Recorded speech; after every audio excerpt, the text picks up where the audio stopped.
साहिब जी बिलावला महला पंजवा।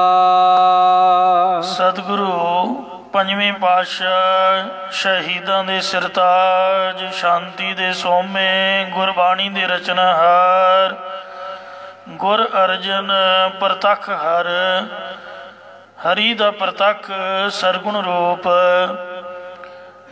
सचखंड दे मालक, जो उपरले सचखंड दे भी मालक, हेठले दे भी मालक, श्री गुरु अर्जन देव साहिब जी महाराज ईशो पावन बिलावल राग विच उपदेश बख्शिश करते हैं। गुरसिख का निश्चय श्री गुरु नानक देव जी उपर, वाहिगुरु जी उपर कैसा होना चाहिए, प्यार नाल सुनो।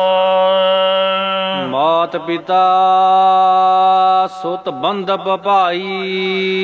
जो बच्चे दे माँ प्यो हुंदे ने उन्हां नूं सारी उम्र यही हंकार लैके बैठा रहिंदा कि मैं प्यो हाँ, कोई कहंदा मैं माँ हाँ, ते ये हंकार है जीव दे मन विच भी मैं प्यो हाँ, मैं तुहानूं जम्मिया, मैं तुहानूं पालिया, मैं तुहानूं पढ़ाया लिखाया, मैं तुहाडे लई आह कीता ओह कीता।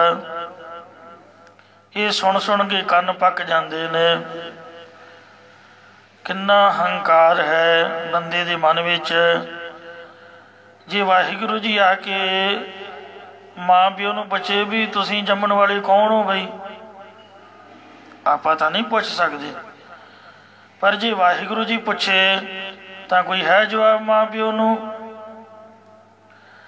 श्री गुरु नानक देव महाराज जी का 30 नवंबर नूं अवतार गुरपुरब आ रहा है, ते गुरु साहब जी भावें अपना आप लुका के उन्होंने रखिया, चोज किया, क्योंकि बाल लीला जो करनी सीगी, पर बाबा कल्याण चंद जी नूं यही मान सीगा भी मैं इसका प्यो हाँ। उन्होंने ये नहीं सी पता भी ये तो सारियां दा प्यो है। जे माड़े कर्मां नूं तेरे घर जम पिया ते थोड़ो भी तू रोप पाई जा, झटकां देई जा। खुद परमात्मा भगती ते अरदास वेख के सुन के इन्हां दे घर आए, पर माँ प्यो ने सारी उम्र सार नहीं जानी। जो मन आया उही कीता। श्री गुरु नानक देव जी किन्ने धीरज वाले सी, उन्हां मर्यादा विच रहिंदियां मोह दी कनात पा के चोज कीते, नाराजगी नहीं की। अंत दे वक्त उन्होंने ब्रह्म ज्ञान बख्श के सब कुछ दिखा दिता भी मैं सचखंड का मालक हाँ। तुहानूं चाहे तो हुणे ही मिनटां सैकंडां च उत्थे पहुँचा सकदा, फिर तरले मारन भी हुणे पहुँचाओ जी। महाराज कहंदे एक हफ्ता अजे तुहाडी जिंदगी बाकी है हे पिता जी। सो जिहड़े बच्चे हुंदे ने उन्हां नूं ये हंकार हुंदा है कि मैं आपदी मां नूं सांभदा हाँ, मैं आपदे प्यो दी सेवा करदा हाँ, वड्डा नहीं करदा, मैं बड़ी सेवा करदा जी। कईयां नूं दसूगा वो भलिया लोका जिन्ना माँ प्यो का तेरे दे परोपकार है, ते तू 100 जन्म भी लैके सेवा करें तां भी नहीं उतर सकदा। बाकी तू कौन है, वाहिगुरु देण वाला है। बीबी रजनी ने आप दे प्यो नूं इक्को ही गल समझाउण दी कोशिश की, पर वो समझिया नहीं। आख्या दुनी चंद हे पिता जी तैनूं भी रब दिंदा है ते मैनूं भी वाहिगुरु दिंदा है, तू रब दे दित्ते विचों सानूं दे रहे हैं। जे बच्चा भी समझे भी वाहिगुरु दे दित्ते विचों सब कुछ हो रहा है, असी कौन आ, पर नहीं समझते। सो बच्चियां नूं ये हंकार है भी असी माँ प्यो सामभदे हां, माँ प्यो नूं ये हंकार है भी असी इन्हां दे प्यो हाँ, बजुर्ग है। बजुर्गपणे का हंकार है, मान है। सतगुरु महाराज साडा मान तोड़ते ने भी ना तो बच्चियां नूं ते ना माँ प्यो नूं ਕੁਝ ਵੀ ਹੰਕਾਰ ਨਹੀਂ ਕਰਨਾ ਚਾਹੀਦਾ। ਇਹ ਤਾਂ ਇੱਕ ਪਿਛਲੇ ਜਨਮਾਂ ਦੇ ਸੰਬੰਧ ਸਾਡੇ ਪੈਦਾ ਹੋਏ ਨੇ। ਕੋਈ ਲੈਣ ਦੇਣ ਹੈ ਧੀਆਂ ਪੁੱਤਾਂ ਦੇ ਨਾਲ, ਮਾਂ ਪਿਓ ਦੇ ਨਾਲ। ਪਤਾ ਨਹੀਂ ਰੂਹਾਂ ਕਿੱਥੋਂ ਕਿੱਥੋਂ ਆਈਆਂ ਹਨ, ਸਰੀਰਾਂ ਦੇ ਸੰਬੰਧ ਪੈ ਗਏ ਨੇ। ਜਦ ਵਿੱਚੋਂ ਰੂਹ ਨਿਕਲ ਗਈ, ਸਰੀਰ ਇੱਥੇ ਰਹਿ ਜਾਣਾ ਹੈ। ਉਹਦੇ ਤੋਂ ਬਾਅਦ ਕੌਣ ਕਿਸੇ ਦੀ ਮਾਂ ਅਤੇ ਕੌਣ ਕਿਸੇ ਦਾ ਪਿਓ ਅਤੇ ਕੌਣ ਕਿਸੇ ਦੀ ਘਰਵਾਲੀ, ਸਭ ਸੰਬੰਧ ਟੁੱਟ ਜਾਣੇ ਹਨ। ਕੌਣ ਕੋ ਪੂਤ ਪਿਤਾ ਕੋ ਕਾਕੋ, ਕੌਣ ਮਰੈ ਕੋ ਦੇ ਸੰਤਾਪੋ। ਹਰ ਠੱਗ ਜਗ ਕੋ ਠਗੌਰੀ ਲਾਈ, ਹਰ ਕੀ ਵਿਯੋਗ ਕੈਸੀ ਜੀਓ ਮੇਰੀ ਮਾਈ। ਕੀਤਿਆਂ ਕੇ ਬਾਪ, ਪਿਛਲੇ ਜਨਮਾਂ 'ਚ ਅਸੀਂ ਕਿੰਨਿਆਂ ਦੇ ਪਿਓ ਬਣੇ। ਕੀਤਿਆਂ ਕੇ ਬੇਟੇ, ਕਿੰਨਿਆਂ ਦੇ ਅਸੀਂ ਬੇਟੇ ਬਣੇ, ਕਿੰਨੇ ਸਾਡੇ ਬੇਟੇ ਬਣੇ। ਅਤੇ ਕੀਤੇ ਗੁਰ ਚੇਲੇ ਹੋਏ, ਗੁਰੂ ਚੇਲਾ ਵੀ ਕਈਆਂ ਯੁੱਗਾਂ ਦਾ ਚੱਲਿਆ ਆ ਰਿਹਾ ਹੈ। ਇਸ ਲਈ ਪਤਾ ਨਹੀਂ ਰੂਹਾਂ ਕਦੋਂ ਦੀਆਂ ਤੁਰੀਆਂ ਫਿਰਦੀਆਂ ਨੇ। ਸੋ ਵਾਹਿਗੁਰੂ ਵੱਲ ਸਾਡਾ ਧਿਆਨ ਹੋਣਾ ਚਾਹੀਦਾ। ਅਸਲੀ ਮਾਂ ਸਭ ਸੰਸਾਰ ਦੀ, ਅਸਲੀ ਪਿਓ ਸਭ ਸੰਸਾਰ ਦਾ ਵਾਹਿਗੁਰੂ ਅਕਾਲ ਪੁਰਖ ਪਰਮਾਤਮਾ ਹੈ, ਜਿਹਦੀ ਕਿਰਪਾ ਦੇ ਨਾਲ ਸਾਨੂੰ ਮਨੁੱਖਾ ਜਨਮ ਮਿਲਿਆ। ਉਹਨੇ ਜਿਵੇਂ ਹੁਕਮ ਕੀਤਾ ਉਹ ਘਰ, ਉਹ ਮਾਂ ਸਾਨੂੰ ਮਿਲੀ। ਉਹਦੀ ਮਰਜ਼ੀ ਦੇ ਨਾਲ ਹੀ ਸਾਡੀ ਪਾਲਣਾ ਪਰਵਿਸ਼ ਹੋ ਰਹੀ ਹੈ।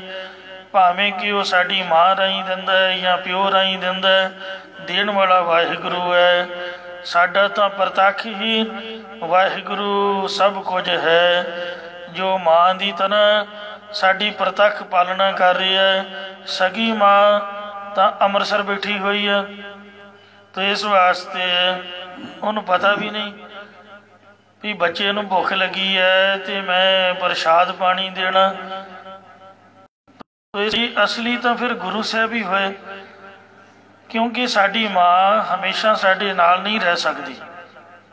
ਜਿੰਨਾ ਮਰਜ਼ੀ ਚਾਹਵੇ ਵੀ, ਕੋਸ਼ਿਸ਼ ਵੀ ਕਰੇ, ਤਾਂ ਵੀ ਜ਼ਿੰਦਗੀ ਭਰ ਨਹੀਂ ਰਹਿ ਸਕਦੀ।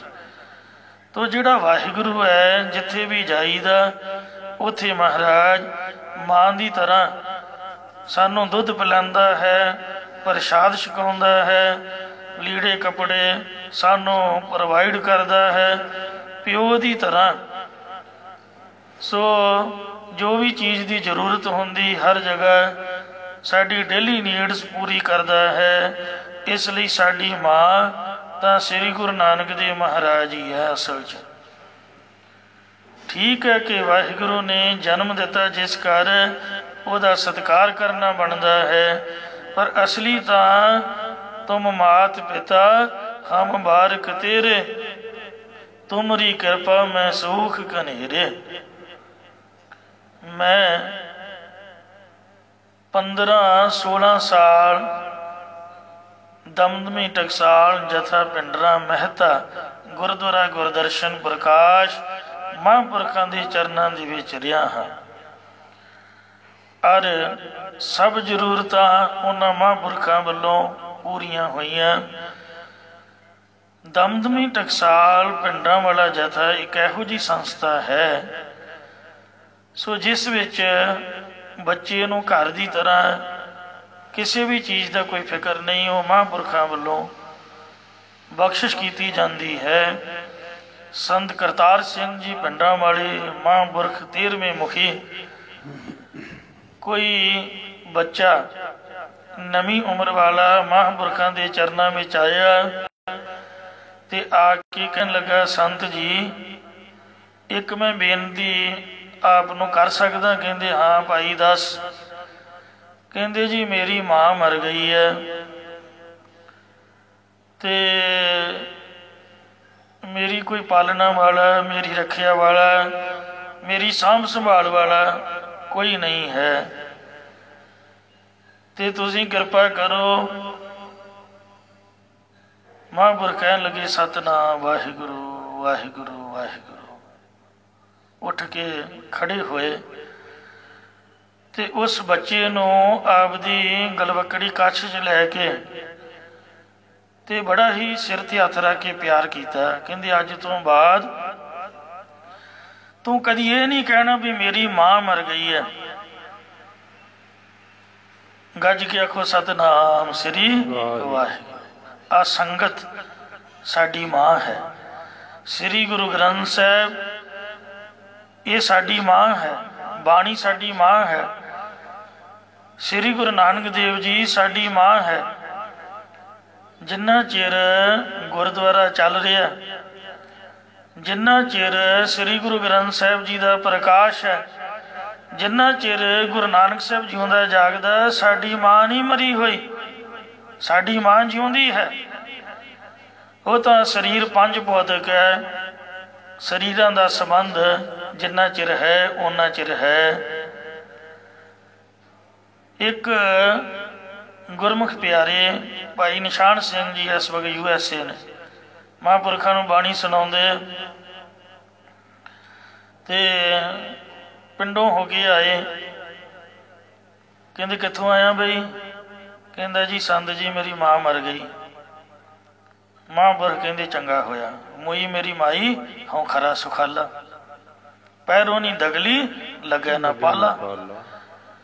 ਪਿਓ ਸ਼ਹੀਦ ਹੋ ਗਿਆ ਖਾੜਕੂਆਂ ਦੇ ਵਿੱਚ, ਤੇ ਮਾਂ ਦਾ ਫਿਕਰ ਸੀਗਾ, ਬਾਰ-ਬਾਰ ਉਹਦੀ ਸੇਵਾ ਸੰਭਾਲ ਲਈ ਜਾਣਾ ਪੈਂਦਾ ਸੀਗਾ।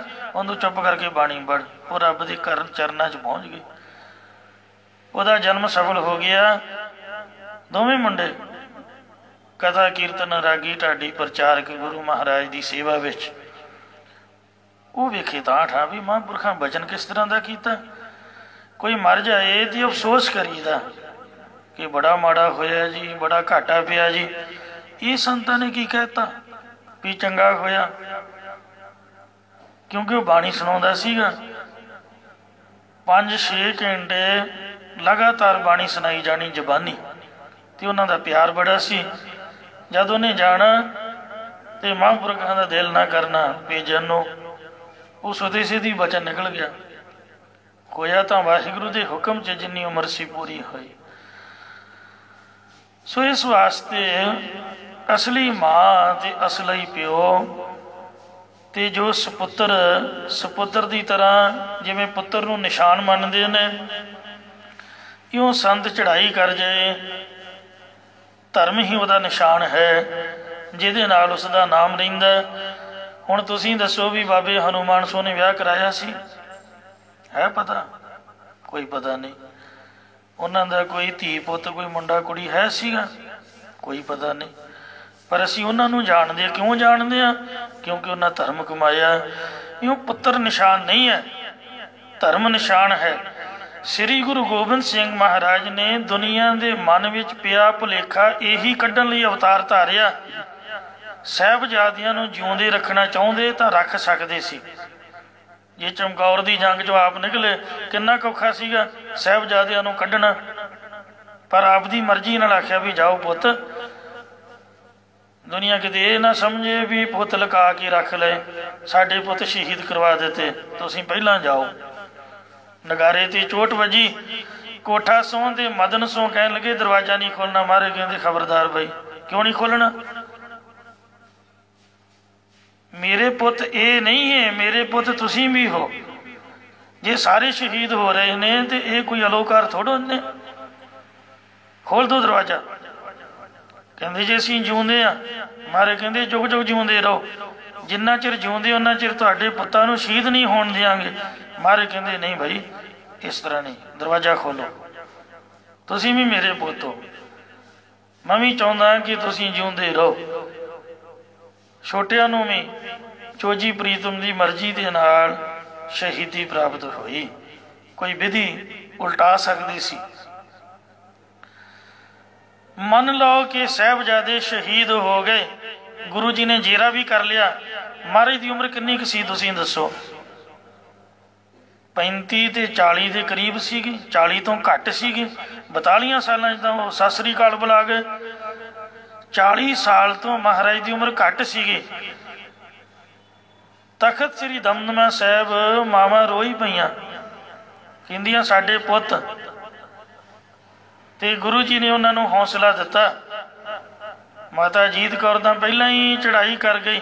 ਜਦ ਉਹਨੂੰ ਸਿਰ ਤੇ ਹੱਥ ਰੱਖ ਕੇ ਸਾਰੇ ਸੀਨ ਦਿਖਾਏ, ਕਹਿੰਦੀ ਮੈਂ ਨਹੀਂ ਵੇਖ ਸਕਦੀ। ਮਹਾਰਾਜ ਕਹਿੰਦੇ ਹੋਏਗਾ ਤਾਂ ਇੰਝ ਹੀ, ਜੇ ਤੂੰ ਨਹੀਂ ਵੇਖ ਸਕਦੀ ਤਾਂ ਫਿਰ ਫਤਿਹ ਬੁਲਾ ਦੇ। ਉਹ ਪਹਿਲਾਂ ਹੀ ਚੜ੍ਹ ਗਈ ਸੀ। ਦੋ ਮਾਵਾਂ ਜਿਉਂਦੀਆਂ ਸੀ, ਮਾਤਾ ਸਾਹਿਬ ਦੇਵਾਂ ਤੇ ਮਾਤਾ ਸੁੰਦਰ ਕੌਰ। ਗੁਰੂ ਜੀ ਨੇ ਉਹਨਾਂ ਦੇ ਸਵਾਲਾਂ ਦਾ ਧੀਰਜ ਨਾਲ ਉੱਤਰ ਦਿੱਤਾ। ਆਖਿਆ ਇਨ ਪੁੱਤਰਨ ਕੇ ਸੀਸ ਪਰ ਵਾਰ ਦੀਏ ਸੁਤ ਚਾਰ, ਚਾਰ ਮੋਏ ਤੋਂ ਕਿਆ ਭਇਆ ਜੀਵਤ ਲੱਖ ਹਜ਼ਾਰ, ਕਹਿ ਕੇ ਉਹਨਾਂ ਦੇ ਮਨ ਨੂੰ ਸ਼ਾਂਤ ਕੀਤਾ। ਜੇ ਮਹਾਰਾਜ ਚਾਹੁੰਦੇ ਤੇ ਮਾਫ ਕਰਨਾ। ਗੁਰੂ ਮਹਾਰਾਜ ਆਪ ਦੇ ਪਰਿਵਾਰ ਵਿੱਚ ਵਾਧਾ ਕਰ ਸਕਦੇ ਸੀ, ਹੋਰ ਸਾਹਿਬਜ਼ਾਦੇ ਪ੍ਰਗਟ ਕਰ ਸਕਦੇ ਸੀ, ਪਰ ਮਹਾਰਾਜ ਉਹਨਾਂ ਨੇ ਲੋਕਾਂ ਦੇ ਮਨਾਂ 'ਚੋਂ ਭੁਲੇਖਾ ਕੱਢਿਆ ਵੀ ਕੁਲਾਂ ਪੁੱਤਾਂ ਨਾਲ ਨਹੀਂ ਚੱਲਦੀਆਂ, ਨਿਸ਼ਾਨ ਪੁੱਤਾਂ ਨਾਲ ਨਹੀਂ ਹੁੰਦੇ, ਧਰਮ ਦੇ ਨਿਸ਼ਾਨ ਹੁੰਦੇ ਨੇ। ਤੁਸੀਂ ਵੇਖੋ ਫਤਿਹਗੜ੍ਹ ਸਾਹਿਬ ਨਿਸ਼ਾਨ ਸਾਹਿਬ ਝੂਲਦੇ ਨੇ, ਕਿੰਨੇ ਜੋੜ ਮੇਲੇ ਹੁਣ ਆ ਰਿਹਾ ਹੈ। ਚਮਕੌਰ ਸਾਹਿਬ ਕਿੰਨਾ ਸੁੰਦਰ ਅਸਥਾਨ, ਨਿਸ਼ਾਨ ਸਾਹਿਬ ਝੂਲ ਰਿਹਾ, ਕਿੰਨੀ ਜੈ ਜੈਕਾਰ ਹੈ, ਕਿੰਨੀ ਦੁਨੀਆ ਉਹਨਾਂ ਦੇ ਚਰਨਾਂ ਵਿੱਚ ਆ ਕੇ ਨਤਮਸਤਕ ਹੁੰਦੀ ਹੈ। ਇਹ ਧਰਮ ਦੀ ਨਿਸ਼ਾਨੀ ਹੈ। ਇਸ ਲਈ ਪੁੱਤਰ ਦੀ ਤਰ੍ਹਾਂ ਨਿਸ਼ਾਨ ਵੀ ਸਾਡਾ ਗੁਰੂ ਸਾਹਿਬ ਧਰਮ ਹੀ ਹੈ। ਬੰਧਪ ਸੰਬੰਧੀਆਂ ਦੀ ਤਰ੍ਹਾਂ ਸਹਾਇਤਾ ਕਰਨ ਵਾਲਾ ਵੀ ਸਾਡਾ ਵਾਹਿਗੁਰੂ ਹੈ। ਨਹਿ ਚਿੰਤਾ ਮਾਤ ਪਿਤ ਭਰਾਤੈ, ਨਹਿ ਚਿੰਤਾ ਕਛ ਲੋਕ ਕਹਿ। ਇਹ ਤਾਂ ਦੁਨਿਆਵੀ ਸੰਬੰਧ ਨੇ, ਆਪਾਂ ਵਾਧੂ ਦੀ ਚਿੰਤਾ ਚੁੱਕੀ ਹੋਈ ਹੈ। ਸੋ ਸੰਬੰਧੀਆਂ ਨੂੰ ਵੀ ਵਾਹਿਗੁਰੂ ਪਾਲਦਾ, ਮਾਂ ਪਿਓ ਦੀ ਵੀ ਉਹੀ ਪਾਲਣਾ ਕਰ ਰਿਹਾ। ਤੋ ਜਿਵੇਂ ਸੰਬੰਧੀ ਸਹਾਇਤਾ ਕਰਦੇ ਨੇ, ਇੱਕ ਦੂਜੇ ਦੀ ਮਦਦ ਆਪਾਂ ਸਹਾਇਤਾ ਵਾਸਤੇ ਕਿ ਲੋੜ ਵੇਲੇ ਸਾਡੇ ਕੰਮ ਆਉਣਗੇ ਤਾਂ ਕਰਦੇ ਹਾਂ। ਇਉਂ ਜਿਹੜਾ ਵਾਹਿਗੁਰੂ ਹੈ, ਜੇ ਉਹਨੂੰ ਆਪ ਦਾ ਮਿੱਤਰ ਸੰਬੰਧੀ ਮੰਨ ਲਾਂਗੇ ਤਾਂ ਉਹ ਵੀ ਔਖੀ ਵੇਲੇ ਸਹਾਇਤਾ ਕਰੇਗਾ। ਇਉਂ ਸੰਬੰਧੀਆਂ ਦੀ ਤਰ੍ਹਾਂ ਲੋੜ ਵੇਲੇ ਮਦਦਗਾਰ ਉਹ ਵੀ ਵਾਹਿਗੁਰੂ ਹੈ, ਤੇ ਭਰਾ ਦੀ ਤਰ੍ਹਾਂ ਉਹ ਵੀ ਪ੍ਰਮਾਤਮਾ ਅਕਾਲ ਪੁਰਖ ਵਾਹਿਗੁਰੂ ਹੈ। ਪਾਤਸ਼ਾਹ ਜੀ ਫਰਮਾਉਂਦੇ ਨੇ ਨਹਿ ਚਿੰਤਾ ਮਾਤ ਪਿਤ ਭਰਾਤੈ। ਆਪਦੀ ਮਾਂ ਪਿਓ ਭਰਾ ਇਹਨਾਂ ਵਾਸਤੇ ਚਿੰਤਾ ਕਰਨੀ ਫਜ਼ੂਲ ਹੈ, ਵਿਅਰਥ ਹੈ, ਨਾ ਕਰ ਚਿੰਤਾ। ਨਹਿ ਚਿੰਤਾ ਕਛ ਲੋਕ ਕਹਿ। ਤੂੰ ਆਪਣੀ ਅੰਮੜੀ ਬਾਬਲ ਤੇ ਵੀਰ ਦਾ ਬਹੁਤ ਫਿਕਰ ਨਾ ਕਰ, ਤੇ ਦੋਸਤਾਂ ਦਾ ਵੀ ਭੋਰਾ ਜਿੰਨਾ ਵੀ ਫਿਕਰ ਨਾ ਕਰ, ਤੇ ਨਾ ਹੀ ਆਮ ਲੋਕਾਂ ਦਾ ਤੂੰ ਫਿਕਰ ਕਰ।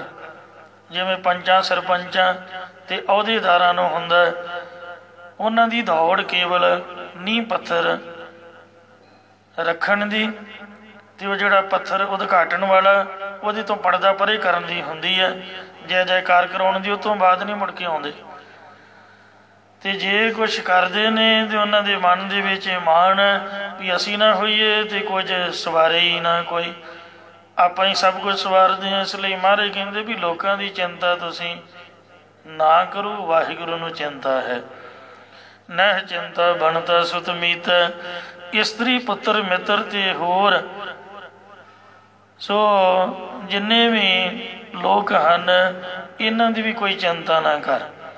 ਪਰ ਵਿਰਤ ਮਾਇਆ ਸੰਬੰਧਨ ਹੈ, ਉਹਨਾਂ ਨਾਲ ਬਹੁਤ ਜ਼ਿਆਦਾ ਰੁਝਣਾ ਤੇ ਮੋਹਣੀ ਨਾਲ ਰਿਸ਼ਤਾ ਗੰਢਣ ਦੇ ਤੁਲ ਦੀ ਤਰ੍ਹਾਂ ਹੈ, ਬਰਾਬਰ ਹੈ।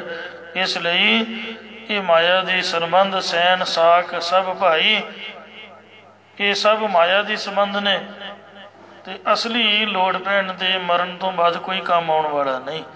ਦਇਆਲ ਏਕ ਭਗਵਾਨ ਪੁਰਖ ਹੈ, ਨਾਨਕ ਸਰਬ ਜੀਵ ਪ੍ਰਤਪਾਲਕ ਹੈ। ਕੇਵਲ ਇੱਕ ਭਾਗਾਂ ਵਾਲਾ ਪਰਮਾਤਮਾ ਹੀ ਮਾਇਆਵਾਨ ਹੈ, ਦਇਆਵਾਨ ਹੈ, ਤੇ ਕੇਵਲ ਉਹੀ ਸਾਰੇ ਜੀਵਾਂ ਦੀ ਪਾਲਣਾ ਪੋਸ਼ਣਾ ਕਰ ਰਿਹਾ ਹੈ।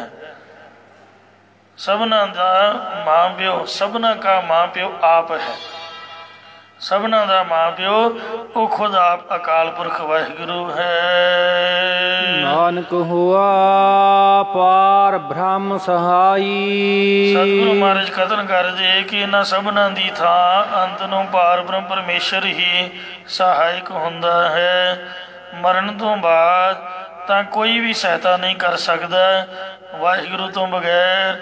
ਜਹ ਮਾਤ ਪਿਤਾ ਸੁਤ ਮੀਤ ਨ ਭਾਈ, ਮਨ ਊਹਾ ਨਾਮ ਤੇਰਾ ਸੰਗ ਸਹਾਈ। ਇਸੇ ਪ੍ਰਕਾਰ ਅੰਤਰੀ ਵਰਤ ਸੁਣੋ ਜੀ। ਮਾਤ ਪਿਤਾ ਸੁਤ ਬੰਧਪ ਭਾਈ, ਖਿਮਾ ਰੂਪੀ ਮਾਂ, ਸੰਤੋਖ ਰੂਪ ਪਿਤਾ, ਬ੍ਰਹਮ ਗਿਆਨ ਰੂਪੀ ਪੁੱਤਰ, ਵਿਵੇਕ ਵੈਰਾਗ ਰੂਪ ਸੰਬੰਧੀ, ਤੇ ਸ਼ਰਵਣ ਮੰਨਣ ਆਦਿਕ ਰੂਪ ਭਾਈ। ਪਰਿਵਾਰ ਇਹ ਪਰਮੇਸ਼ਰ ਦਾ। ਨਾਨਕ ਹੁਆ ਪਾਰ ਬ੍ਰਹਮ ਸਹਾਈ, ਪਰਮੇਸ਼ਰ ਦੇ ਸਹਾਈ ਹੋਣ ਕਰਕੇ ਹੀ ਇਹ ਸਾਰੇ ਸ਼ੁਭ ਗੁਣ ਗੁਰਮੁਖਾਂ ਨੂੰ ਸਾਨੂੰ ਮਿਲੇ ਹਨ। ਸੂਖ ਸਹਿਜ ਆਨੰਦ ਕਣੇ, ਪੂਰਨ ਗੁਰੂ ਦੀ ਕਿਰਪਾ ਕਰਕੇ ਆਤਮਿਕ ਆਨੰਦ, ਗਿਆਨ, ਸ਼ਾਂਤੀ ਤੇ ਬਹੁਤ ਆਨੰਦ ਪ੍ਰਾਪਤ ਹੋਏ ਹਨ। ਗੁਰਪੂਰਾ ਪੂਰੀ ਜਾ ਕੀ ਬਾਣੀ, ਜੋ ਪੂਰਾ ਗੁਰੂ ਸ੍ਰੀ ਗੁਰੂ ਨਾਨਕ ਦੇਵ ਮਹਾਰਾਜ ਹੈ, ਦਸੇ ਪਾਤਸ਼ਾਹੀਆਂ ਜਿਨ੍ਹਾਂ ਦੀ ਉਚਾਰਨ ਕੀਤੀ ਹੋਈ ਧੁਰ ਕੀ ਬਾਣੀ ਸ੍ਰੀ ਗੁਰੂ ਗ੍ਰੰਥ ਸਾਹਿਬ ਜੀ ਵੀ ਪੂਰਨ ਹਨ। ਅਨਕ ਗੁਣਾ ਜਾ ਕੇ ਜਾਹੇ ਨਾ ਗਣੇ, ਹਰ ਜਿਸ ਦੇ ਅਨੇਕਾਂ ਹੀ ਗੁਣ ਉਹ ਗਿਣੇ ਨਹੀਂ ਜਾ ਸਕਦੇ। ਰਹਾਉ ਵਿਸ਼ਰਾਮ ਦੇ ਕਰ ਫਰਮਾਨ ਕਰਦੇ ਨੇ, ਸਗਲ ਸਰੰਜਾਮ ਕਰੇ ਪ੍ਰਭ ਆਪੇ, ਸਾਰੇ ਜੀਵਾਂ ਦੀ ਉਤਪਤੀ, ਪਾਲਣਾ, ਕਲਿਆਣ ਆਦਿਕ ਦੇ ਇੰਤਜ਼ਾਮ ਪਰਮੇਸ਼ਰ ਆਪ ਹੀ ਕਰਾ ਰਿਹਾ ਹੈ। ਭਈ ਮਨੋਰਥ ਸੋ ਪ੍ਰਭ ਜਾਪੇ, ਉਸ ਪਰਮੇਸ਼ਰ ਦੇ ਨਾਮ ਜਪਿਆ ਸਾਰੇ ਮਨ ਦੇ ਸੰਕਲਪ ਪੂਰਨ ਹੋ ਜਾਂਦੇ ਹਨ। ਸੋ ਮਹਾਰਾਜ ਕਹਿੰਦੇ ਨੇ ਕਿ ਜਨ ਕੇ ਪੂਰਨ ਹੋਏ ਕਾਮ, ਕਾਮ ਦਾ ਅਰਥ ਹੈ ਕਾਮਨਾਵਾਂ। ਕਲੀ ਕਾਲ ਮਹਾ ਵਿਖਿਆ ਮੈਂ ਲੱਜਾ ਰਾਖੀ ਰਾਮ, ਅਰਥ ਧਰਮ ਕਾਮ ਮੋਖ ਕਾ ਦਾਤਾ। ਅਰਥ ਦਾ ਮਤਲਬ ਹੈ ਧਨ ਪਦਾਰਥ, ਕੈਸ਼ ਮਣੀ, ਵਿਚਾਰ ਦੇਣ ਵਾਲਾ, ਜੋ ਧਰਮ, ਧਰਮ ਦੀ ਰੱਖਿਆ ਕਰਨ ਵਾਲਾ, ਕਾਮ ਸਭ ਕਾਮਨਾਵਾਂ ਚਾਹਨਾ ਪੂਰੀਆਂ ਕਰਨ ਵਾਲਾ, ਤੇ ਮੋਖ ਮੁਕਤੀ ਦਾ ਦਾਤਾ ਉਹ ਪਰਮੇਸ਼ਰ ਹੈ ਇੱਕੋ ਇੱਕ। ਉਹਦੇ ਤੋਂ ਬਗੈਰ ਭਾਵੇਂ ਕੋਈ ਮੁੱਖ ਮੰਤਰੀ ਵੀ ਹੈ, ਭਾਵੇਂ ਪ੍ਰਧਾਨ ਮੰਤਰੀ, ਭਾਵੇਂ ਕੋਈ ਰਾਸ਼ਟਰਪਤੀ, ਭਾਵੇਂ ਕੋਈ ਓਬਾਮੇ ਦਾ ਪਿਓ ਵੀ, ਬਿਲ ਕਲਿੰਟਨ ਦਾ ਵੀ ਕੋਈ ਆ ਜਾਏ, ਸਾਰੀ ਉਮਰ ਬੰਦੇ ਦੀ ਲੋੜ ਨਹੀਂ ਕੋਈ ਪੂਰੀ ਕਰ ਸਕਦਾ। ਕੋਈ ਰਾਜਾ ਮਹਾਰਾਜਾ ਆਪਦੇ ਘਰ ਹੋਵੇਗਾ, ਗੁਰਦੁਆਰੇ ਇੱਕੋ ਇੱਕ ਪਾਤਸ਼ਾਹ ਸ੍ਰੀ ਗੁਰੂ ਨਾਨਕ ਦੇਵ ਜੀ ਜਿੰਦਾਬਾਦ, ਧੰਨ ਗੁਰੂ ਰਾਮਦਾਸ ਜੀ ਜਿੰਦਾਬਾਦ। ਸਰਕਾਰ ਵੇਖੋ ਭੁੱਖਮਰੀ ਦਾ ਸ਼ਿਕਾਰ ਹੋਈ ਪਈ ਆ, ਭਾਵੇਂ ਸੱਚ ਹੈ ਜਾਂ ਝੂਠ ਹੈ, ਕਹਿੰਦੇ ਖਜ਼ਾਨਾ ਖਾਲੀ ਆ, ਤਨਖਾਹਾਂ ਵਾਸਤੇ ਮੁਲਾਜ਼ਮ ਰੋਂਦੇ ਪਏ ਨੇ, ਤੇ ਸ਼੍ਰੋਮਣੀ ਕਮੇਟੀ ਵੇਖੋ ਮਾਲਾ ਮਾਲ। ਗੁਰੂ ਰਾਮਦਾਸ ਜੀ ਦੇ ਚਰਨਾਂ ਦੀ ਸੇਵਾਦਾਰ ਜੂ ਆ, ਕੋਈ ਹੈ ਘਾਟਾ? ਜਕਾਰੇ ਛੱਡਦੇ ਨੇ ਸਾਰੇ। ਮਹਾਰਾਜ ਦਾ ਲੰਗਰ ਵੇਖੋ 5-5 ਮੰਜ਼ਿਲਾ, ਗੋਰੇ ਆ ਕੇ ਫਰੀ ਕਿਚਨ ਪੜ੍ਹ ਕੇ ਹੈਰਾਨ ਹੁੰਦੇ ਨੇ ਵੀ ਪੈਸਾ ਕੋਈ ਨਹੀਂ, ਕਿਉਂਕਿ ਦਿੱਲੀੋਂ ਹੀ ਬੰਦਾ ਪਹੁੰਚ ਜਾਏ ਉੱਥੇ ਬਹਿਣ ਦੇ ਵੀ ਪੈਸੇ ਨੇ। 100 ਰੁਪਈਆ ਦਿਓ ਤਾਂ ਏਅਰਪੋਰਟ 'ਤੇ ਕੁਰਸੀ ਮਿਲੂਗੀ, ਜਿਹਨੂੰ ਕਹਿੰਦੇ ਵੇਟਿੰਗ ਹਾਲ ਦੇ ਚਾਰਜਸ। ਖਲੋਣ ਦੇ ਵੀ ਪੈਸੇ ਨੇ, ਸਟੇਸ਼ਨ 'ਤੇ ਚਲੇ ਜਾਓ, ਕਿਤੇ ਚਲੇ ਜਾਓ, 10-20 ਰੁਪਈਆਂ ਦੀ ਕਹਿੰਦੇ ਟਿਕਟ ਕਟਾਓ ਤਾਂ ਅੱਗੇ ਜਾ ਸਕਦੇ ਹੋ। ਕਿਸੇ ਨੂੰ ਚੜਾਉਣ ਵੀ ਜਾਣਾ, ਉਹ ਐਂਟਰੀ ਪਾਸ ਇਸ ਬਹਾਨੇ ਨਾਲ ਪੈਸੇ ਠੱਗਦੇ ਨੇ। ਕਿਤੇ ਵੀ ਤੁਸੀਂ ਆਪ ਦਾ ਵਹੀਕਲ ਖਲੋਣਾ, ਕਹਿੰਦੇ ਰੁਪਈਏ 10 ਜਾਂ 20 ਕੱਢੋ। ਖਲੋਣ ਦੇ ਵੀ ਪੈਸੇ ਨੇ, ਬਹਿਣ ਦੇ ਵੀ ਪੈਸੇ ਨੇ। ਇੰਨੀ ਭੁੱਖਮਰੀ ਹੈ ਦੁਨੀਆ ਦੇ ਵਿੱਚ। ਲੋਕ ਗੱਲਾਂ ਦੇ ਵੀ ਪੈਸੇ ਵੱਟਦੇ ਨੇ। ਆ ਵਕੀਲ ਗੱਲਾਂ ਦਾ ਖੱਟਿਆ ਹੀ ਖਾਂਦੇ ਨੇ। ਕਹਿੰਦੇ ਕੀ ਕਰੀਏ ਜੀ, ਬੱਚਿਆਂ ਦੀ ਪੜ੍ਹਾਈ ਹੈ, ਕਿਰਾਇਆ ਹੈ, 50,000 ਰੁਪਈਏ ਤੋਂ ਤਾਂ ਘੱਟ ਗੱਲ ਨਹੀਂ ਕਰਦੇ। ਜੇ ਤੁਸੀਂ ਪੁੱਛੋ ਵੀ ਕੇਸ ਪਾਸ ਹੋ ਜਾਏਗਾ, ਉਹ ਕਹਿੰਦੇ ਸਾਨੂੰ ਕੀ ਪਤਾ, ਆਪਣਾ ਤਾਂ ਕੰਮ ਇਹਨੂੰ ਵਾਚ ਕੇ ਅੱਗੇ ਪੇਸ਼ ਕਰਨਾ, ਅੱਗੇ ਤੁਹਾਡੀ ਆਪਦੀ ਹੈ। ਤੇ ਇਸ ਵਾਸਤੇ ਆ ਡਾਕਟਰ ਜੋ ਹੈ 2 ਅੱਖਰਾਂ ਦੀ ਦਵਾਈ ਲਿਖਦਾ, ਉਹਦੀ ਵੀ ਲਿਖਾਈ ਪੜ੍ਹੀ ਨਹੀਂ ਜਾਂਦੀ, ਤੇ ਉਹ ਵੀ ਵੇਖੋ ਰੁਪਈਆ 500 ਹੈ 4 ਅੱਖਰ ਲਿਖਣ ਦਾ। ਇੱਕੋ ਇੱਕ ਗੁਰੂ ਨਾਨਕ ਸਾਹਿਬ ਦਾ ਘਰ ਹੈ, ਜਿੱਥੇ ਸਭ ਕੁਝ ਫਰੀ ਦਿੱਤਾ ਜਾਂਦਾ ਹੈ, ਜਿਹੜੀ ਚੀਜ਼ ਫਰੀ ਦੀ ਮਿਲੀ ਹੋਵੇ, ਮੂਰਖ ਬੰਦਾ ਉਸ ਦੀ ਕੀਮਤ ਨੂੰ ਨਹੀਂ ਜਾਣਦਾ, ਉਹਨੂੰ ਵੇਸਟ ਸਮਝ ਕੇ।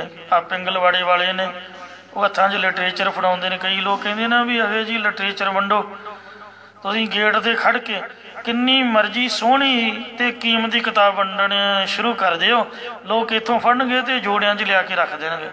ਇੰਨੀ ਨਹੀਂ ਅਕਲ ਵੀ ਸੁੱਚੇ ਹੱਥਾਂ ਨਾਲ ਫੜਨੀ ਆ ਅਤੇ ਆਪਦੇ ਘਰ ਰੁਮਾਲਿਆਂ 'ਚ ਲਪੇਟ ਕੇ ਰੱਖਣੀ ਹੈ, ਕਿਉਂਕਿ ਫਰੀ ਜੋ ਮਿਲੀ ਆ। ਫਰੀ ਦੀ ਕੀਮਤ ਨਹੀਂ ਕੋਈ ਜਾਣਦਾ। ਜੇ ਮੁੱਲ ਬੰਦਾ ਲਊਗਾ ਉਹਨੂੰ ਪੜ੍ਹੂਗਾ ਵੀ, ਬੱਚਿਆਂ ਨੂੰ ਵੀ ਪੜ੍ਹਾਊਗਾ। ਤੋ ਇਸ ਵਾਸਤੇ ਇਹ ਮਹਾਰਾਜ ਸਾਹਿਬ ਸੱਚੇ ਪਾਤਸ਼ਾਹ ਜੀ ਦੀ ਦਾਤ ਹੈ। ਖੰਡੇ ਬਾਟੇ ਦਾ ਅੰਮ੍ਰਿਤ ਤੁਸੀਂ ਵੇਖੋ ਵੀ ਪੰਜਾਂ ਪਿਆਰਿਆਂ ਨੇ ਸੀਸ ਭੇਟਾ ਕਰਕੇ ਤੇ ਉਹਨੂੰ ਪ੍ਰਾਪਤ ਕੀਤਾ। ਫਿਰ ਜਦ ਗੁਰੂ ਜੀ ਨੇ ਡਿਮਾਂਡ ਕੀਤੀ ਤੇ ਉਹ ਮਹਾਰਾਜ ਨੂੰ ਨਾ ਸੱਚੀ ਗੱਲ ਕਹਿ ਦਿੱਤੀ ਵੀ ਜੇ ਤਾਂ ਆਪ ਨੇ ਮੁਫਤ ਦਿੱਤਾ ਹੈ ਫਿਰ ਤਾਂ ਲੈ ਲਓ, ਤੁਸੀਂ ਮੁਫਤ ਨਹੀਂ ਦਿੱਤਾ, ਤੁਸੀਂ ਸੀਸ ਦੀ ਭੇਟਾ ਲੈ ਕੇ ਅੰਮ੍ਰਿਤਪਾਨ ਕਰਾਇਆ ਹੈ ਜੀ। ਤੇ ਮਹਾਰਾਜ ਵੈਰਾਗ ਵਿੱਚ ਆ ਕੇ ਕਹਿਣ ਲੱਗੇ ਕਿ ਇੱਕ ਸੀਸ ਦੀ ਤੁਸੀਂ ਗੱਲ ਕਰਦੇ ਹੋ, ਉਹ ਤਾਂ ਮੈਂ ਆਪ ਦੇ ਪਿਤਾ ਜੀ ਦਾ ਤੁਹਾਨੂੰ ਪਹਿਲਾਂ ਹੀ ਦੇ ਚੁੱਕਾ ਹਾਂ। ਏਡੀ ਛੇਤੀ ਚੇਤਾ ਭੁਲਾ ਲਿਆ? ਕਹਿੰਦੇ ਜੀ ਹਾਂ। ਪਰ ਇੱਕ ਗੱਲ ਦੱਸੋ, ਸਿੱਖ ਵੀ ਇੱਕ ਸਿਰ ਦੇਵੇ ਤੇ ਗੁਰੂ ਵੀ ਇੱਕ ਸਿਰ ਦੇਵੇ, ਫਿਰ ਤੁਹਾਡੇ ਸਾਡੇ 'ਚ ਫਰਕ ਕੀ ਰਹਿ ਗਿਆ? ਤੁਹਾਡੇ ਤੋਂ ਕੁਛ ਵੱਧ ਭੇਟਾ ਚਾਹੀਦੀ ਆ। ਤੇ ਮਹਾਰਾਜ ਕਹਿੰਦੇ ਗੁਰਮੁਖੋ ਮੈਨੂੰ ਅੰਮ੍ਰਿਤ ਤਾਂ ਛਕਾਓ, ਮੈਨੂੰ ਸਿੰਘ ਤਾਂ ਬਣਾਓ। ਮੇਰੇ ਮਨ ਦੇ ਵਿੱਚ ਗੋਬਿੰਦ ਰਾਏ ਤੋਂ ਗੋਬਿੰਦ ਸਿੰਘ ਬਣਨ ਦੀ ਬੜੀ ਪ੍ਰਬਲ ਇੱਛਾ ਹੈ। ਅੰਮ੍ਰਿਤ ਦੀ ਦਾਤ ਮੈਨੂੰ ਦਿਓ ਤੇ ਮੈਂ ਤੁਹਾਨੂੰ ਜੇ ਕਹੋ ਤੇ ਲਿਖ ਕੇ ਦੇ ਦਿੰਦਾ। ਆਪ ਦੇ ਨਾਲ ਮੈਂ ਬਚਨ ਕਰੂੰਗਾ, ਸੀਸ ਮੇਰਾ ਵੀ ਹਾਜ਼ਰ ਹੁਣੇ ਲਾ ਲਓ। ਤੇ ਪਰ ਮੈਂ ਪ੍ਰਣ ਕਰਦਾ ਵੀ ਮੈਂ ਲੋਕੇ ਨਹੀਂ ਰਹੂੰਗਾ। ਆਪ ਦੇ ਪਰਿਵਾਰਕ ਮੈਂਬਰਾਂ ਸਮੇਤ ਜਦੋਂ ਜਦੋਂ ਵੀ ਲੋੜ ਪਏਗੀ ਮੈਂ ਵਾਰੀ ਵਾਰੀ ਸਮੇਂ ਮੁਤਾਬਕ ਸਭ ਕੁਛ ਹੀ ਤੁਹਾਨੂੰ ਭੇਟਾ ਕਰਕੇ ਜਾਊਂਗਾ। ਆਪ ਦਾ ਕੁਝ ਲੁਕਾ ਕੇ ਨਹੀਂ ਰੱਖੂੰਗਾ। ਇਹ ਕਲਗੀਧਰ ਮਹਾਰਾਜ ਨੇ ਬਹੁਤ ਕੀਮਤ ਤਾਰੀ ਹੈ, ਪਰ ਅੱਜ ਫਰੀ ਖਾਤੇ ਸਭ ਕੁਛ ਮਿਲ ਰਿਹਾ ਹੈ। ਸੋ ਇੱਥੇ ਦਸਵੀਂ ਦੀ ਦਸਵੀਂ ਅੰਮ੍ਰਿਤ ਸੰਚਾਰ ਹੁੰਦਾ ਹੈ। ਇਉਂ ਗੁਰੂ ਮਹਾਰਾਜ ਸੱਚੇ ਪਾਤਸ਼ਾਹ ਜੀ ਦੀ ਇਹ ਸਭ ਤੋਂ ਵੱਡੀ ਦਾਤ ਹੈ। ਦਾਤੈ ਦਾਤ ਰੱਖੀ ਹੱਥ ਆਪਣਾ, ਜਿਸ ਭਾਵੈ ਤਿਸ ਦੇਈ, ਨਾਨਕ ਨਾਮ ਰਤੇ ਸੁਖ ਪਾਇਆ, ਦਰਗਹਿ ਜਾਪੈ ਸੀ।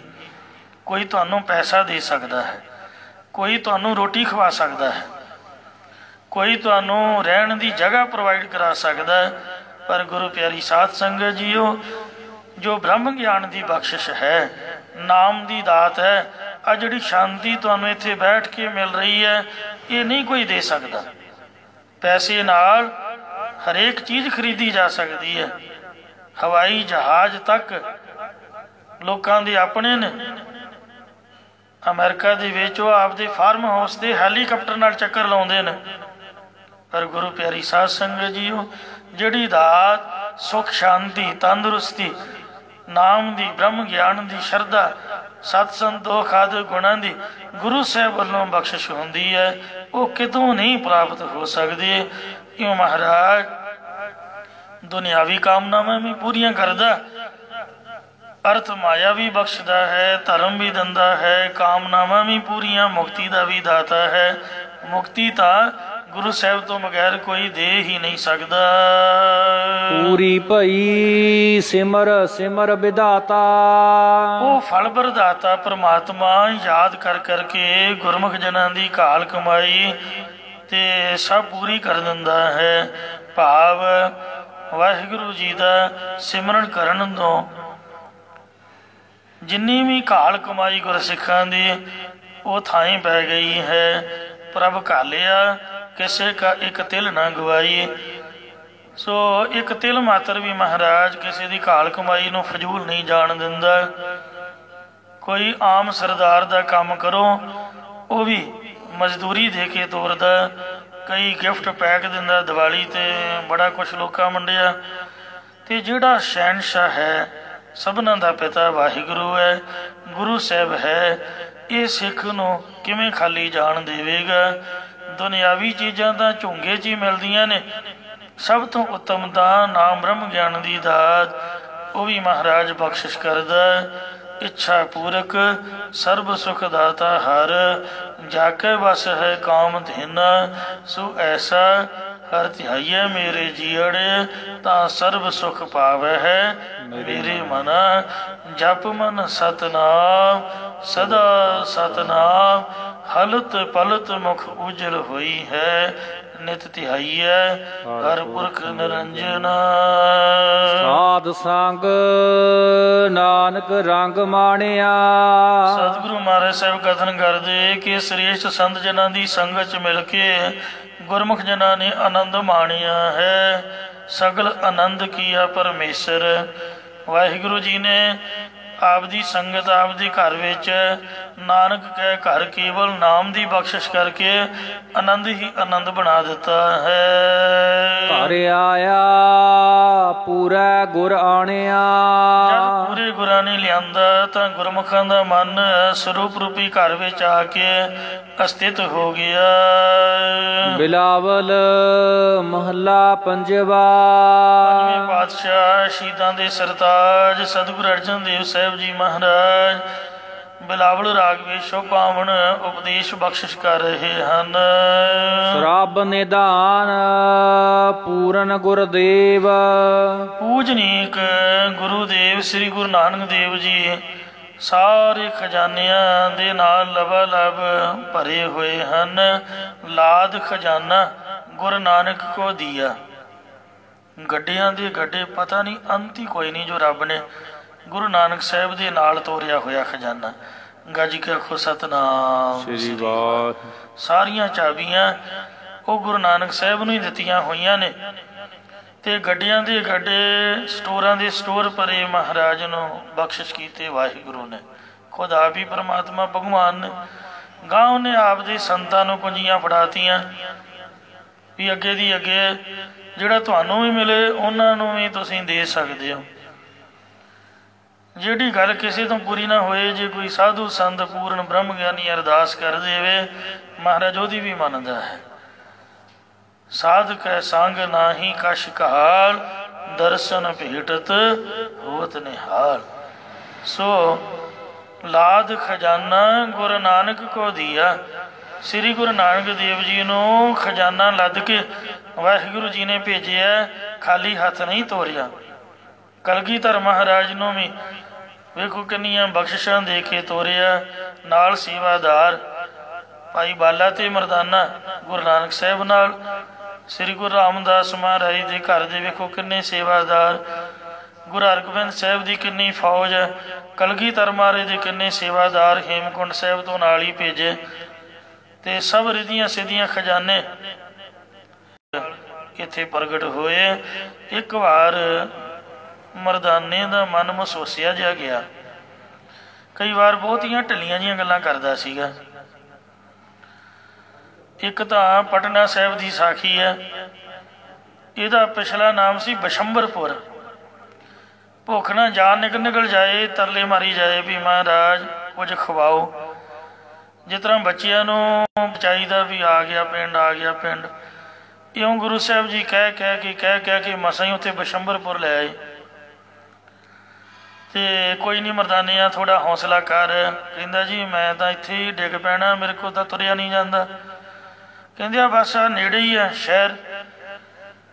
ਉਹ ਇੰਨਾ ਖਫੇ ਹੋਇਆ, ਕਹਿੰਦਾ ਤੁਸੀਂ ਲਾਰਾ ਲਾਈ ਜਾਂਦੇ ਹੋ ਸ਼ਹਿਰ ਆ ਗਿਆ, ਸ਼ਹਿਰ ਆਏਗਾ, ਜੇ ਆ ਜਾਊਗਾ ਤਾਂ ਮੈਂ ਕੀ ਉਹਨੂੰ ਸਿਰ ਤੇ ਚੁੱਕਣਾ। ਸ਼ਹਿਰ 'ਚ ਬਾਣੀਆਂ ਬੈਠੇ ਨੇ, ਉਹ ਮੇਰੇ ਵਰਗੇ ਸਾਧ ਨਾਲ ਗੱਲ ਕਰਨਗੇ, ਪੱਲੇ ਤਾਂ ਮੇਰੇ ਕੱਖ ਹੈ ਨਹੀਂ।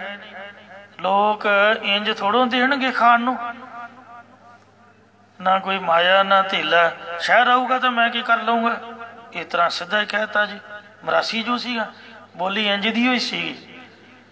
ਪਰ ਧੰਨ ਗੁਰੂ ਨਾਨਕ ਦੇਵ ਮਹਾਰਾਜ ਮਜਾਲ ਹੈ ਕਿਤੇ ਗੁੱਸਾ ਕਰਨ, ਹੱਸ ਕੇ ਟਾਲ ਦਿੰਦੇ ਸੀ।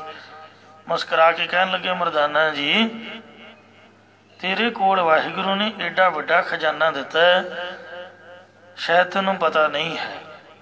ਕਹਿੰਦਾ ਜੀ ਮੈਨੂੰ ਤਾਂ ਦਿਖਿਆ ਨਹੀਂ। ਤੇ ਮਹਾਰਾਜ ਕਹਿੰਦੇ ਦਿਖਾਵਾਂ ਫਿਰ? ਕਹਿੰਦੇ ਜੀ ਹਾਂ ਦਿਖਾਓ। ਗੁਰਾਂ ਨੇ ਆਪ ਦਾ ਪੈਰ ਮਾਰਿਆ, ਮਿੱਟੀ 'ਚ ਚਰਨ ਮਾਰਿਆ। ਕਹਿੰਦੇ ਚੁੱਕ ਲਾ। ਇੱਕ ਬੜਾ ਸੋਹਣਾ ਲੁਸ਼ ਲੁਸ਼ ਕਰਦਾ ਕੀਮਤੀ ਲਾਲ ਉਹ ਮਿੱਟੀ 'ਚ ਭਾਈ ਮਰਦਾਨੇ ਨੂੰ ਦੇਖਿਆ। ਉਹਨੇ ਚੁੱਕ ਕੇ ਝਾੜ ਝੂੜ ਕੇ ਮੱਥਾ ਟੇਕਿਆ। ਮਹਾਰਾਜ ਕਹਿੰਦੇ ਜਾ ਲੈ ਜਾ, ਜੋ ਤੈਨੂੰ ਚਾਹਣਾ ਹੋਏਗੀ ਇਹਨੂੰ ਵੇਚ ਕੇ ਤੂੰ ਛਕ ਲਈ। ਉਹ ਸਾਲਸਰਾਏ ਜੌਹਰੀ ਦੇ ਕੋਲ ਗੁਰੂ ਸਾਹਿਬ ਨੇ ਭੇਜਿਆ ਤੇ ਉਹਨੇ 100 ਰੁਪਈਆ ਤਾਂ ਉਹੀ ਮੱਥਾ ਟੇਕਿਆ, ਦਰਸ਼ਨੀ ਭੇਟਾ। ਤੇ ਗੁਰੂ ਸਾਹਿਬ ਨੇ ਫਿਰ ਮਰਦਾਨਾ ਜੀ ਨੂੰ ਤੇ ਸਾਲਸਰਾਏ ਜੌਹਰੀ ਨੂੰ, ਰੋਟੀ ਪਾਣੀ ਦੀ ਗੱਲ ਸੀ ਉਹ ਤਾਂ ਸਾਲਸਰਾਏ ਜੌਹਰੀ ਨੇ ਉਹੀ ਲਿਆਤੀ। ਤੇ ਮਹਾਰਾਜ ਸੱਚੇ ਪਾਤਸ਼ਾਹ ਕਹਿੰਦੇ ਵੀ ਛਕ ਲੈ ਭਾਈ ਸਾਹਿਬ, ਆਪਾਂ 4 ਗਿਆਨ ਦੀਆਂ ਗੱਲਾਂ ਕਰ ਲਈਏ। ਗੁਰੂ ਸਾਹਿਬ ਕਹਿਣ ਲੱਗੇ ਸਾਲਸਰਾਏ ਜੌਹਰੀ, ਤੈਨੂੰ ਵਾਹਿਗੁਰੂ ਨੇ ਇੰਨੀ ਨੌਲੇਜ, ਇੰਨੀ ਜਾਣਕਾਰੀ ਦਿੱਤੀ ਹੈ ਤੇ ਤੂੰ ਪੱਥਰਾਂ ਦੀ ਕੀਮਤ ਦੇ ਵਿੱਚ ਹੀ ਆਪਦਾ ਟਾਈਮ ਬਰਬਾਦ ਕਰ ਰਿਹਾ। ਆ ਜਿਹੜਾ ਲਾਲ ਹੈ ਇਹ ਆਮ ਨਹੀਂ ਹੈ। ਕਹਿੰਦਾ ਜੀ ਮੈਨੂੰ ਇਸੇ ਵਕਤ ਹੀ ਪਤਾ ਲੱਗ ਗਿਆ, ਉਸੇ ਵਕਤ ਹੀ, ਤਾਈਓ ਮੈਂ ਮੱਥਾ ਟੇਕਿਆ। ਸਤਿਗੁਰੂ ਜੀ ਕਹਿਣ ਲੱਗੇ ਭਾਈ ਮਰਦਾਨਾ ਜੀ, ਤੈਨੂੰ ਵਾਹਿਗੁਰੂ ਨੇ ਗੁਰ ਕਾ ਸ਼ਬਦ ਰਤਨ ਹੈ, ਹੀਰੇ ਜਿਤ ਜੜਾਓ। ਸ਼ਬਦ ਰਤਨ ਜਿਤ ਮਨ ਲਾਗਾ, ਇਹੋ ਹੋਆ ਸਮਾਓ। ਸ਼ਬਦ ਸੇਤੀ ਮਨ ਮਿਲਿਆ, ਸੱਚੇ ਲਾਇਆ ਭਾਓ। ਆਪੇ ਹੀਰਾ ਰਤਨੀ ਆਪੇ, ਆਪੇ ਦੀ ਬੁਝਾਏ। ਕਹੇ ਨਾਨਕ ਸ਼ਬਦ ਰਤਨ ਹੈ, ਹੀਰਾ ਜਿਤ ਜੜਾਓ। ਮਾਈਆਂ ਕੰਠਾ ਪਾਉਂਦੀਆਂ ਨੇ ਨਾ ਗਲ ਵਿੱਚ, ਮੱਥੇ ਤੇ ਟਿੱਕਾ ਲਾਉਂਦੀਆਂ ਨੇ, ਕਾਹਦੇ ਲਈ? ਵੀ ਸੋਭਾ ਹੋਵੇ। ਹਰ ਨਾਮ ਹਿਰਦੇ ਪਰੋਇਆ, ਸਭ ਕਾਜ ਹਮਾਰਾ ਹੋਇਆ। ਗੁਰਸਿੱਖਾਂ ਨੂੰ, ਮਾਈਆਂ ਨੂੰ, ਭਾਈਆਂ ਨੂੰ ਸੋਹਣੇ ਬੜੇ ਸੋਨੇ ਦੇ ਹੀਰੇ ਮੋਤੀਆਂ ਜੜਤ ਟਿੱਕੇ ਮਹਾਰਾਜ ਨੇ ਜਪਜੀ ਸਾਹਿਬ ਦੇ, ਸੁਖਮਨੀ ਸਾਹਿਬ ਦੇ, ਜਿਹੜਾ ਜ਼ਬਾਨੀ ਯਾਦ ਹੈ, ਮੂਲ ਮੰਤਰ ਦੇ, ਗੁਰ ਮੰਤਰ ਦੇ ਕੈਂਠੇ ਇਹ ਗੁਰੂ ਸਾਹਿਬ ਨੇ ਕਥਾ ਕੀਰਤਨ ਦੇ ਬਖਸ਼ਿਸ਼ ਕੀਤੇ ਨੇ। 3 ਮੁਖ ਟਿੱਕੇ ਨਿਕਲੇ, ਜਿਨ ਮਨ ਸੱਚਾ ਨਾਉ ਜੀਓ। ਉਹਨੇ ਟਿੱਕਿਆਂ ਟੁੱਕਿਆਂ ਨਾਲ ਸ਼ੋਭਾ ਨਹੀਂ ਹੁੰਦੀ, ਗਹਿਣਿਆਂ ਨਾਲ, ਜਿੰਨੀ ਮਹਾਰਾਜ ਦੀ ਬਾਣੀ ਨਾਲ, ਵਾਹਿਗੁਰੂ ਜੀ ਦੇ ਨਾਮ ਦੇ ਨਾਲ ਪ੍ਰਾਪਤ ਹੁੰਦੀ ਹੈ। ਮਾਤਾ ਤ੍ਰਿਪਤਾ ਜੀ ਬਾਬਤ ਸ੍ਰੀ ਗੁਰੂ ਨਾਨਕ ਪ੍ਰਕਾਸ਼ ਵਿੱਚ ਜ਼ਿਕਰ ਆਇਆ ਕਿ ਜਦੋਂ ਦੇ ਗੁਰੂ ਸਾਹਿਬ ਜੀ ਮਾਤਾ ਜੀ ਦੇ ਉਦਰ ਵਿੱਚ ਪ੍ਰਵੇਸ਼ ਕਰ ਗਏ, ਤਦੋਂ ਦੀ ਮਾਤਾ ਦੀ ਸ਼ੋਭਾ ਧੂਣ ਸਵਾਈ ਹੋ ਗਈ। ਉਹਨੇ ਸਾਰੇ ਗਹਿਣੇ ਲਾਹ ਲੂ ਕੇ ਪਰੇ ਰੱਖ ਦਿੱਤੇ। ਕੋਈ ਵੀ ਗਰੀਬ ਗੁਰਬਾ ਆਉਂਦਾ, ਕਿਸੇ ਨੂੰ ਕਿੱਲ ਕਾਂਡੇ, ਕਿਸੇ ਨੂੰ ਮੁੰਦਰੀ ਛਾਪ, ਕਿਸੇ ਨੂੰ ਟਿੱਕਾ, ਕਿਸੇ ਨੂੰ ਹਾਰ, ਸਭ ਦਾਨ ਕਰਤੇ ਉਹਨੇ ਗਰੀਬਾਂ ਨੂੰ। ਜਦ ਬਾਬਾ ਕਲਿਆਣ ਚੰਦ ਨੇ ਵੇਖਿਆ, ਆਖਿਆ ਤ੍ਰਿਪਤਾ ਜੀ ਤੇਰੇ ਗਹਿਣੇ ਕਿੱਥੇ ਗਏ? ਅੱਜ ਕੱਲ੍ਹ ਤੂੰ ਗਹਿਣੇ ਪਾਉਣੇ ਛੱਡ ਦਿੱਤੇ ਨੇ। ਬੀਬੀਆਂ ਦੀ ਸ਼ੋਭਾ ਗਹਿਣਿਆਂ ਨਾਲ, ਅਮੀਰ ਘਰਾਣਿਆਂ ਦੀਆਂ ਬੀਬੀਆਂ ਗਹਿਣਿਆਂ ਤੋਂ ਪਹਿਚਾਣੀਆਂ ਜਾਂਦੀਆਂ। ਸੋਹਣੇ ਸੋਹਣੇ ਕੱਪੜੇ ਗਹਿਣੇ, ਵੀ ਇਹ ਮਾਈਆਂ ਬੀਬੀਆਂ ਅਮੀਰ ਘਰਾਂ ਦੀਆਂ ਹਨ, ਅਮੀਰਾਂ ਦੀਆਂ ਮਾਵਾਂ ਤੇ ਅਮੀਰਾਂ ਦੀਆਂ ਭੈਣਾਂ ਨੇ। ਤੇ ਸੁੱਖ ਨਾਲ ਰੱਬ ਨੇ ਸਾਨੂੰ ਸਭ ਕੁਝ ਦਿੱਤਾ, ਤੂੰ ਗਹਿਣੇ ਕਾਹਤੋਂ ਲਾਤੇ? ਤਾਂ ਮਾਤਾ ਜੀ ਨੇ ਆਖਿਆ ਵੀ ਪਤਾ ਨਹੀਂ, ਮੇਰੇ ਮਨ ਦੇ ਵਿੱਚ ਕੈਸੇ ਵਿਚਾਰ ਉਤਪੰਨ ਹੁੰਦੇ ਨੇ, ਹੁਣ ਮੇਰਾ ਜੀਅ ਨਹੀਂ ਕਰਦਾ ਇਹਨਾਂ ਗਹਿਣਿਆਂ ਨੂੰ ਪਾਉਣ ਨੂੰ, ਤੇ ਮੈਂ ਲਾ ਕੇ ਸੁੱਟ ਦਿੱਤੇ। ਫਿਰ ਆਖਿਆ ਵੀ ਇਹਨੂੰ ਪਾਉਣਾ ਤਾਂ ਹੈ ਨਹੀਂ ਮੈਂ, ਮਤਲਬ ਇਹਨਾਂ ਮੈਨੂੰ ਆਨੰਦ, ਮੇਰਾ ਮਨ ਪ੍ਰਸੰਨ ਹੋ ਰਿਹਾ, ਮੈਨੂੰ ਆਪ ਦਾ ਸਭ ਕੁਝ ਇੰਨਾ ਸੋਹਣਾ ਲੱਗ ਰਿਹਾ, ਸੋਹਣੀਆਂ ਫੀਲਿੰਗਸ ਹੋ ਰਹੀਆਂ ਵੀ ਗਹਿਣੇ ਮੈਨੂੰ ਇਹਦੇ ਅੱਗੇ ਤੁੱਛ ਜਾਪ ਰਹੇ ਨੇ, ਮੈਂ ਸਾਰੇ ਗਰੀਬਾਂ ਨੂੰ ਦਾਨ ਕਰਤੇ।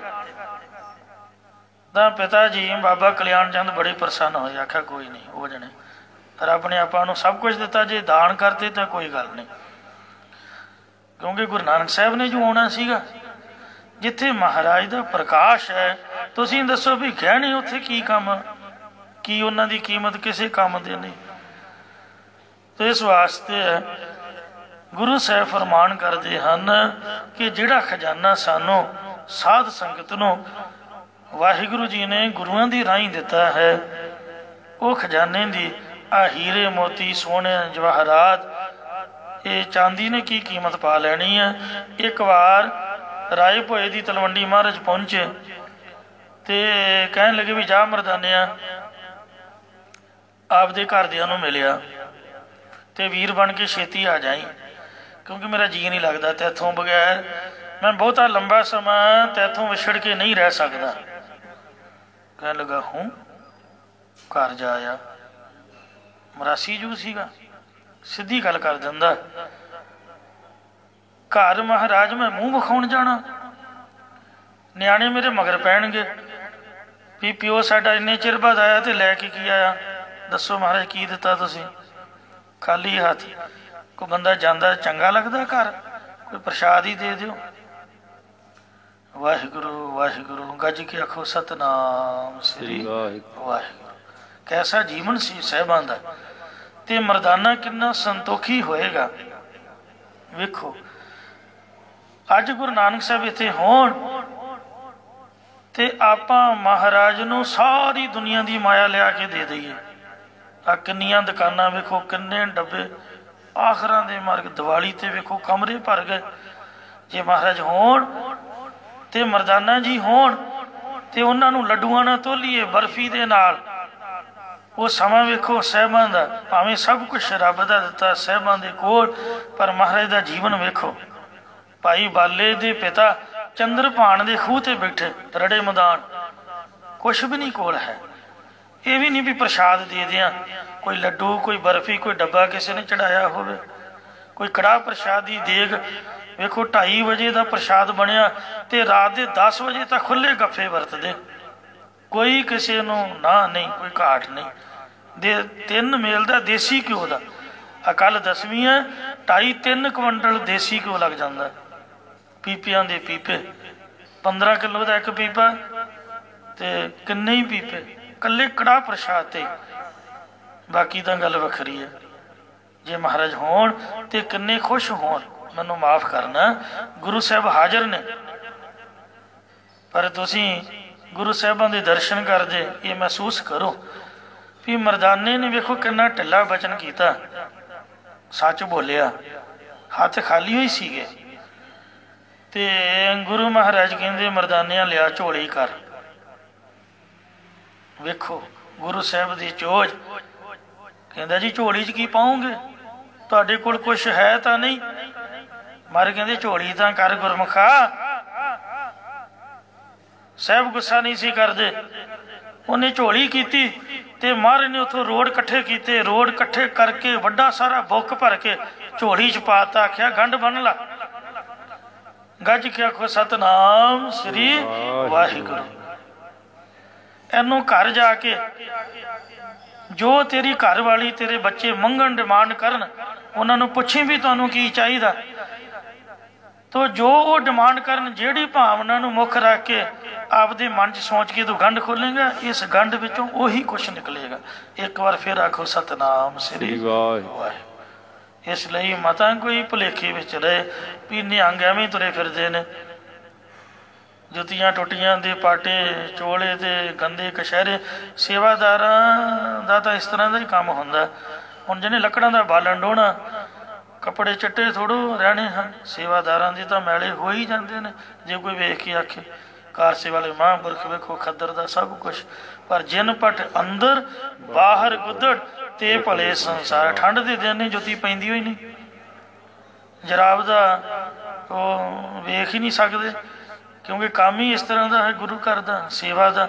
ਅੱਡੀਆਂ ਫਟੀਆਂ ਹੋਈਆਂ ਤੇ ਇਸ ਵਾਸਤੇ ਜੇ ਕੋਈ ਵੇਖ ਕੇ ਆਖੇ ਵੀ ਐਵੇਂ ਹੀ ਹੈ, ਇਹ ਮਹਾਰਾਜ ਦਾ ਘਰ ਹੈ। ਇੱਥੇ ਬਖਸ਼ਿਸ਼ ਵਾਹਿਗੁਰੂ ਦੇ ਨਾਮ ਦੀ, ਮਨ ਦੀ ਸ਼ਾਂਤੀ, ਸਭ ਕੁਛ ਹੈ। ਪਾਤਸ਼ਾਹ ਫਰਮਾਉਂਦੇ ਹਨ, ਸਰਬ ਨਿਦਾਨ ਪੂਰਨ ਗੁਰਦੇਵ। ਜਿਹੜਾ ਸਾਡਾ ਗੁਰੂ ਹੈ, ਆਪਾਂ ਤਾਂ ਠੀਕ ਹੈ ਭੁੱਖੇ ਨੰਗੇ ਆ, ਤੁਹਾਡੀ ਗੱਲ ਸਹੀ ਹੈ ਵੀ ਸਾਡੇ ਪੱਲੇ ਹੈ ਕੱਖ ਨਹੀਂ, ਪਰ ਜੋ ਸਾਡਾ ਗੁਰੂ ਹੈ, ਜਿਹਨੂੰ ਆਪਾਂ ਮੰਨਦੇ ਹਾਂ, ਜਿਹਦਾ ਗਾਤਰਾ ਪਾਇਆ ਹੋਇਆ, ਉਹ ਪਾਤਸ਼ਾਹ ਹੈ। ਤੇ ਪਾਤਸ਼ਾਹ ਦਾ ਜਿਹੜਾ ਮਰਾਸੀ ਹੈ, ਢਾਡੀ ਗਾਉਣ ਵਾਲੇ ਮਰਾਸੀ ਹੁੰਦੇ ਸੀਗੇ ਵੀ ਜਜਮਾਨਾਂ ਤੋਂ ਬੜਾ ਚੰਗਾ, ਇਸ ਤਰ੍ਹਾਂ ਕਹਿ ਕਵਾ ਕੇ ਕੁਛ ਨਾ ਕੁਛ ਲੈਂਦੇ। ਇਉਂ ਸਾਡਾ ਜਿਹੜਾ ਜਜਮਾਨ ਹੈ, ਸਾਡਾ ਜਿਹੜਾ ਗੁਰੂ ਹੈ, ਉਹ ਪਾਤਸ਼ਾਹ ਹੈ। ਸੋ ਪਾਤਸ਼ਾਹੋ ਸਾਹਾ ਪਾਤ ਸਾਹਿਬ, ਨਾਨਕ ਰਹਿਣ ਰਜਾਈ। ਜਿੱਥੇ ਰੱਖਿਆ ਵੈਕੁੰਠ ਤਥਾਈ, ਜਿੱਥੇ ਰੱਖਦਾ ਉਹਨੂੰ ਸੱਚਖੰਡ ਸਮਝ ਕੇ ਰਹਿਣਾ ਪੈਂਦਾ ਹੈ। ਮਹਾਰਾਜ ਸਭ ਖਜ਼ਾਨਿਆਂ ਕਰਕੇ ਲਬਾ ਲਬ ਭਰਿਆ ਹੋਇਆ ਹੈ। ਖਾਵੇ ਖਰਚੇ ਰਲ ਮਿਲ ਭਾਈ, ਟੋਟ ਨਾ ਆਵੇ ਵੱਧ ਹੋ ਜਾਈ। ਨੌ ਨਿਧ ਤੇਰਾ ਸਗਲ ਨਿਧਾਨ, ਇੱਛਾ ਪੁਰਖ ਰਖੈ ਨਿਦਾਨ। ਤੂੰ ਮੇਰੋ ਪਿਆਰੋ ਤਾਂ ਕੈਸੀ ਭੂਖਾ, ਤੂੰ ਮਨ ਵਸਿਆ ਤਾਂ ਲਗੇ ਨਾ ਦੁਖਾ। ਵਿਸ਼ਰਾਮ ਦੇ ਕੇ ਫੁਰਮਾਨ ਕਰਦੇ ਹਨ। ਹਰ ਹਰ ਨਾਮ ਜਪਤ ਨਰ ਜੀਵੇ। ਜੋ ਹਰੇ ਭਰੇ ਕਰਨ ਵਾਲੇ ਹਰੀ ਪਰਮੇਸ਼ਰ ਦੇ ਨਾਮ ਨੂੰ ਜਪਦੇ ਨੇ, ਉਹੀ ਗੁਰਮੁਖ ਪੁਰਸ਼ ਆਤਮਿਕ ਜੀਵਨ ਕਰਕੇ ਜਿਉਂਦੇ ਜਾਂ ਜੀਵਨ ਮੁਕਤੀ ਦੀ ਪ੍ਰਾਪਤੀ ਵਾਲੇ ਹਨ। ਮਰ ਖੁਆਰ ਸਾਕਤ ਨਰ ਥੀਵੇ। ਜਿਹੜੇ ਕਠੋਰ ਚਿੱਤ ਵਾਲੇ ਪਤਿਤ ਪੁਰਸ਼ ਨਾਮ ਤੋਂ ਹੀਣੇ ਹੋਣ ਕਰਕੇ ਮੌਤ ਦੇ ਮਾਰੇ ਹੋਏ ਮਰ ਕੇ ਨਰਕਾਂ 'ਚ ਪੈ ਕੇ ਖੇ ਖਰਾਬੀ ਹੁੰਦੇ ਨੇ, ਜਾਂ ਕਾਮ ਆਦਿਕ ਵਿਕਾਰਾਂ 'ਚ ਲੱਗਣ ਕਰਕੇ ਖੇ ਖਰਾਬ ਹੁੰਦੇ ਰਹਿੰਦੇ ਹਨ। ਵਿਕਾਰਾਂ ਦੇ ਵਿੱਚ ਉਹਨਾਂ ਦੀ ਧੂੜ ਉੱਡਦੀ ਹੈ। ਰਾਮ ਨਾਮ ਹੁਆ ਰਖਵਾਰਾ।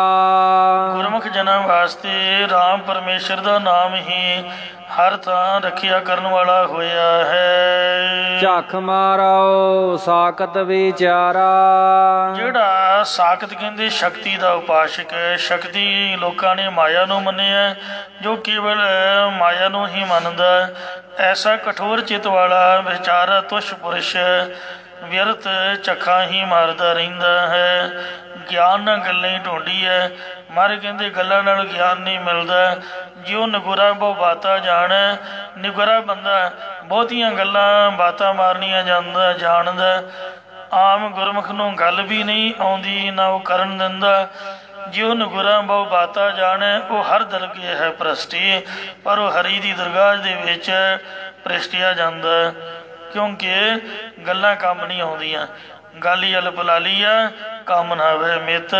ਉੱਥੇ ਤਾਂ ਨਾਮ ਦਾ ਅਭਿਆਸ ਹੀ ਕੰਮ ਆਉਂਦਾ ਹੈ। ਇਸ ਲਈ ਜਿਹੜੇ ਸੰਤ ਹੁੰਦੇ ਨੇ, ਅਸਲੀ ਸੰਤ, ਉਹ ਬੜੀ ਸਿਫਾਰਿਸ਼ ਨਾਲ ਬੋਲਦੇ ਨੇ।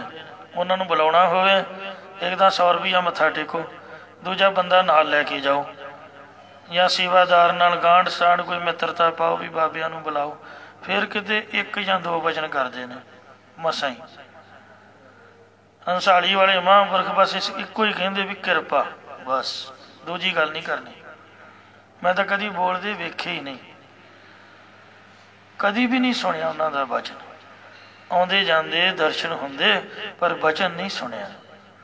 ਜਿਨ੍ਹਾਂ ਮਹਾਂਪੁਰਖਾਂ ਦੇ ਚਰਨਾਂ ਦੀ ਆਪਾਂ ਮੌਜ ਮਾਣੀ 15-20 ਸਾਲ, ਤੇ ਉਹ ਵੀ ਨਹੀਂ ਸੀ ਬੋਲਦੇ। ਜੇ ਬੋਲਦੇ ਤਾਂ ਸਮਝ ਹੀ ਨਹੀਂ ਆਉਣੀ, ਕੰਨ ਲਾਗੇ ਕਰਕੇ ਮਸਾਂ ਹੀ ਸਮਝਣਾ, ਤੇ ਉਹਨਾਂ ਗੁੱਸਾ ਕਰਨਾ ਵੀ ਮੈਂ ਬਾਰ-ਬਾਰ ਕਹੀ ਜਾ ਰਿਹਾ।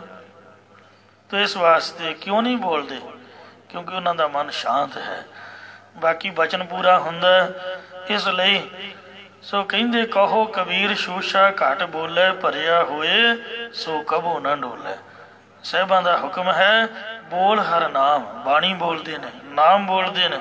ਸਫਲ ਸਾਹ ਕਰੀ ਉਹ ਕੜੀ ਸਫਲ ਹੈ। ਤੋ ਇਸ ਲਈ ਜਿਹੜੇ ਸਾਗਤ ਪੁਰਸ਼ ਨੇ, ਉਹ ਕੇਵਲ ਗੱਪਾਂ ਹੀ ਮਾਰਦੇ ਨੇ, ਬੱਕੜਵਾਦ ਹੀ ਕਰਦੇ ਨੇ, ਬੋਲਣਾ ਬਹੁਤਾ ਆਉਂਦਾ। ਜਿਹੜਾ ਰੱਬ ਦਾ ਬੰਦਾ ਉਹ ਤਾਂ ਬੋਲਦਾ ਹੀ ਨਹੀਂ ਹੈ।